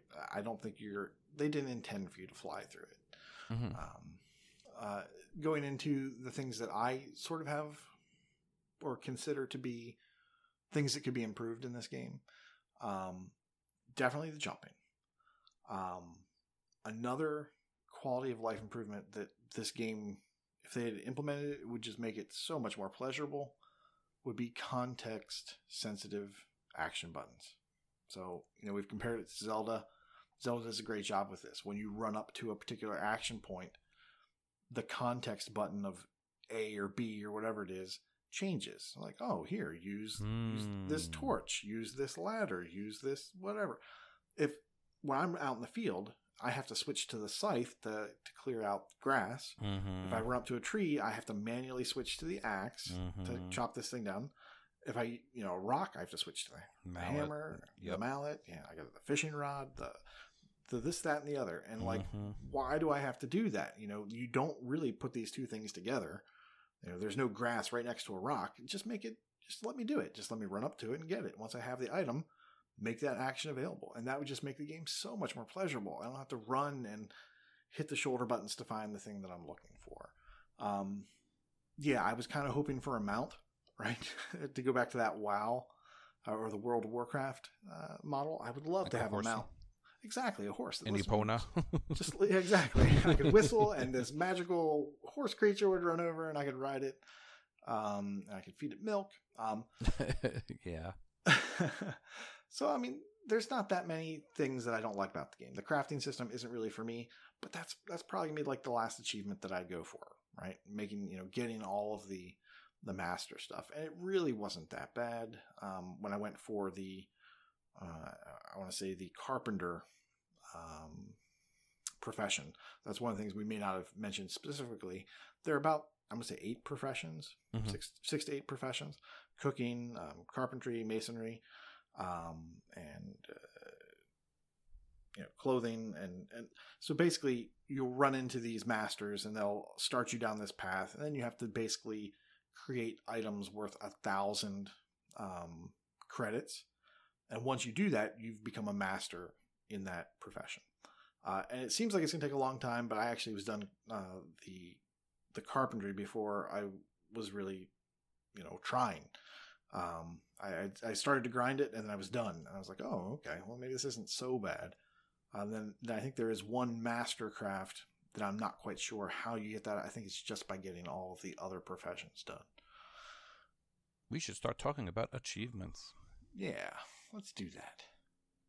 Now, this game, as it stands right now, has 316 gamers, with 26 people have completed it, so it is definitely completable. It's got 2100 TA. I managed to obtain 14 of the game's 38 achievements. I probably played somewhere in the neighborhood of 6 to 8 hours. Looks like you got 20. I have 20, and I would say that I must be on like the 8 to 10. Maybe 6 to 8. And in full disclosure, I did not look at the list before I started playing, which is something I like to do for stuff like this, so I could just try to enjoy the game for what it is. And I didn't think anything was too missable, so I just played. You come across some fun stuff naturally. You know, you plant your first tree, you get all the tools, you join a guild, you open a certain amount of treasure chests. There was a fun one for jumping off a cliff and glide with your umbrella open for 15 seconds. Did you get that one easily, or did you have to search for a while? Well, as it turns out, my son got that achievement. And he's like, what is this achievement called? And I'm like, oh, I guess you've never seen Mary Poppins. It's called, it's called Supercalifragilisticexpialidocious. So, well, I guess I'm going to have to put on Mary Poppins at some point. So that was the other thing I was going to get to, is that my son, who's 8 years old, loves this game. And I primarily played it with him. So this game is for adults and kids alike. Do you have anything to say about your experience with the achievements? Yeah, I went in the same way you did. I like to start a game not knowing too much about the achievements unless they are missable. So that's a hard line to toe. Like, how do you know what to do? But this one, I figured there can't be missables, right? It just doesn't seem like it. So I just kind of went in, wanted to experience at least the first couple hours without kind of knowing what to do. I think that makes for an interesting experience because it really is about exploration. I didn't really have much trouble. I was thinking, okay, well, this is probably an achievement. Let me go do this. And, oh, here are these collectibles. I'm sure that's going to work out to something. But then after my first few hours, I did take a look at the list and then started, kind of targeting my gameplay towards being a little bit more efficient. Do like to play with my daughter, but for the most part, we would be playing on the weekends, and we try to schedule more family stuff. So she might come in and see me playing a little bit, and then we'll play for 10 or 15 minutes, and then she's ready to go move to the next thing. But it definitely, if you have that time to play, this is a great game for an adult and a child to play at the same time. Absolutely. The kids love cats, kids love fish, and kids love shampoo. I was going to say that the fishing minigame is doable. It's not a complicated fishing game. So like even my 5-year-old could maybe catch a small fish. The bigger fish, I think, take a little bit more patience, but she could definitely catch a small fish if I taught her to do it. Yeah, you don't have to. There's no mechanic where you have to time anything. Just if the arrow goes down, you hit down on the D-pad, and if it says left, you hit left. So you just follow the direction on the on the fishing line. What I was trying to say before is that I wish I had known about the achievement for swapping shampoo 10 times, because I wound up putting all my shampoo in the inventory crate, the big chest in the farm. So I'll have to go back and get them all. Yeah, it's a pretty simple matter. I think from your inventory, you can just use them, and they'll change your character's hair color. Now, if your son likes to style the character, maybe you want to hold on to him for a little bit. But after I did the achievement and I found a decent hair color I was okay with, I just started throwing them away because I'd find them in the field and they'd just be taking up valuable rock space. Exactly. Well, overall, I would say that I enjoyed Yonder quite a bit. At $30, I would say it's pretty fair, being that Minecraft is $20, though. You might want to wait for Yonder to go down just a little bit first. But there's definitely a lot of gameplay there. It's not a quick game, so you definitely get your money's worth. You could have some quality time as a family with this one. There's no dangerous things in this game to be had. The game maybe could have used some voiceovers also. Whenever you talk to a character, they just kind of go, kind of give you that little grunts like that. But there's a different array of characters to talk to. I had a good time overall. Yeah, I'd agree. I think the price is a little high right now for what it is and for the amount of playability that's in there. As an achievement hunter, I wouldn't be paying $30 just for these, for this 1K. Mm-hmm. But as an experience with my daughter, as the ability to just kind of relax, or to be able to play this game anywhere on the PC, when it hits a certain price, yeah, I think this is a good buy. And for someone who's not in Tennessee and just likes to get 1K in an hour or two, this game is not for that person. This game is for someone who wants to take a little bit more time with their game and isn't rushing so much. All right. Well, thank you for listening to Yonder, the Cloud Catcher Chronicles review. Have a good one. Server closures. Server closures suck, and one of the latest victims is the Culling. It has already been removed from the Microsoft Store, so if you haven't picked it up, you're out of luck.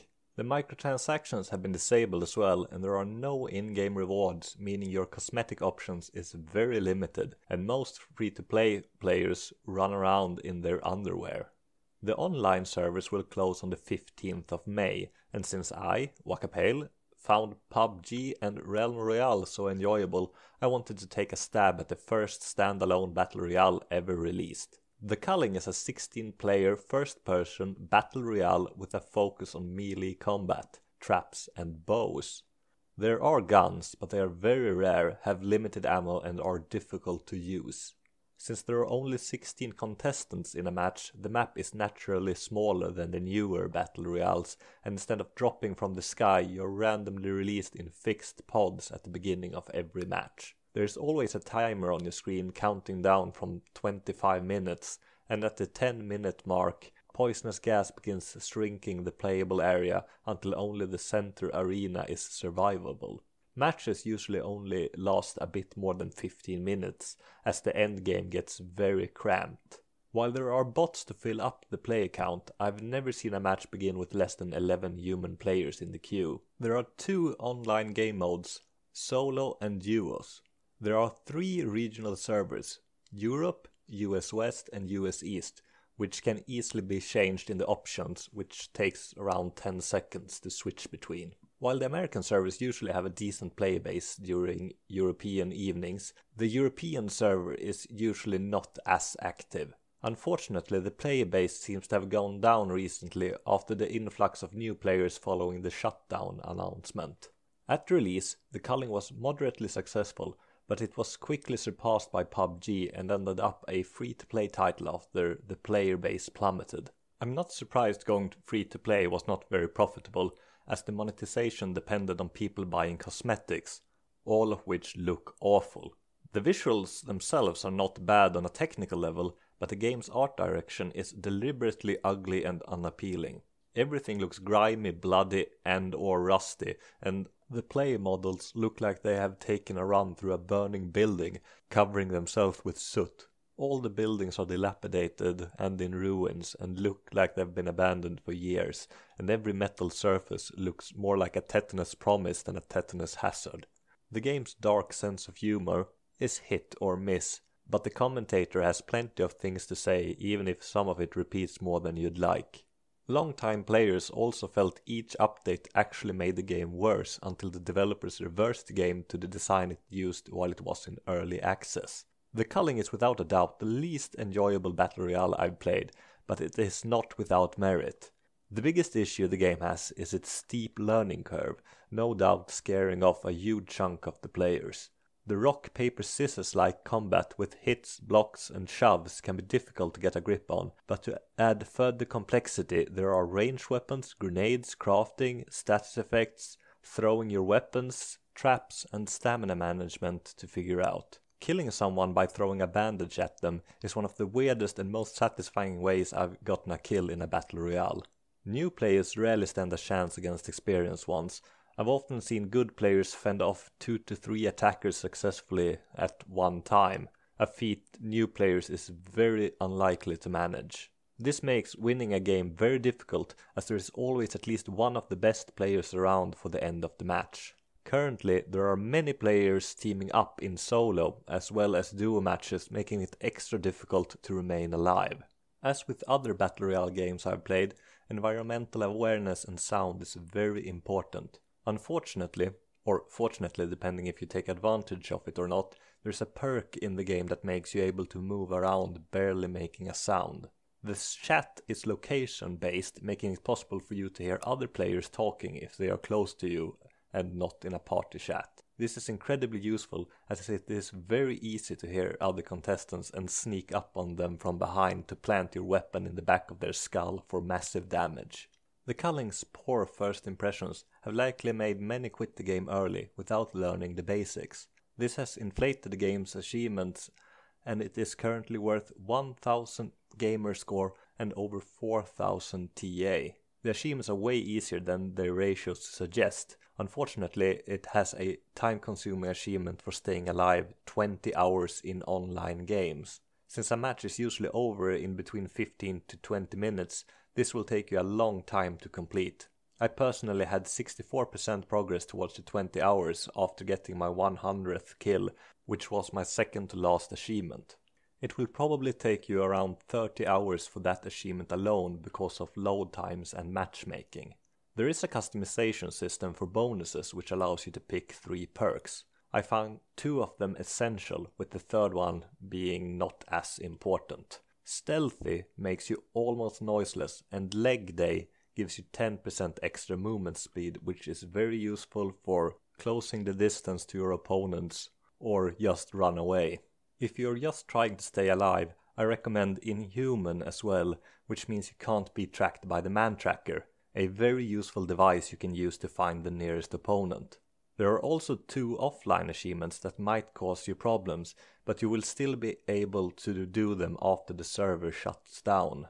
As with the other achievements, these are easier than the ratios suggest, but they can still be a pain as both of them require you to stay alive for more than half an hour against waves of bots. The key to winning these offline challenges is to always back away from the bots unless you attack, as well as learning basic crafting to make bandages and snare traps. You should also attempt to sell off items the bots drop, or your frame rate might suffer in the later waves due to excessive amounts of stuff on screen. Performance is usually good, besides some weird graphical glitches. The most annoying one being not being able to see the scoreboards.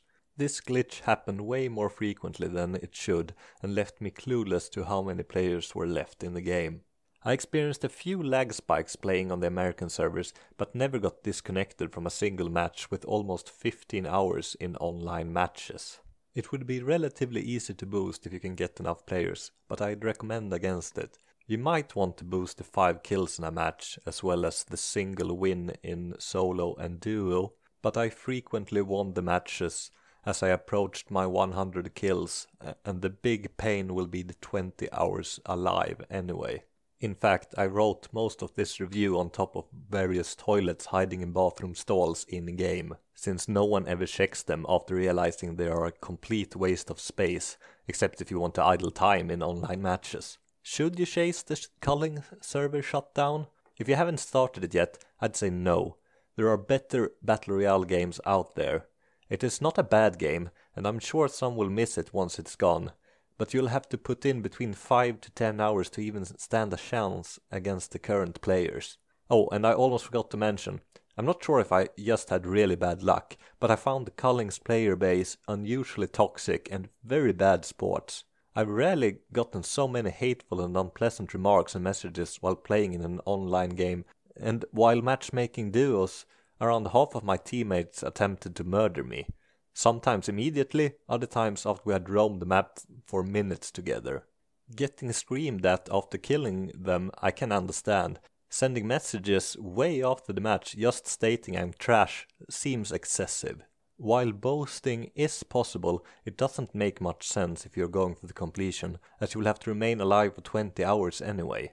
Getting the online achievements will likely take you around 30 hours, and then you have the boring offline achievements to go, which can technically be done in less than 2 hours, but will likely take you a bit longer than that.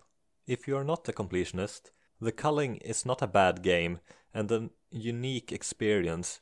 Just be prepared that you will be wrecked for a few matches before you learn how to defend yourself. Have a nice day, everyone!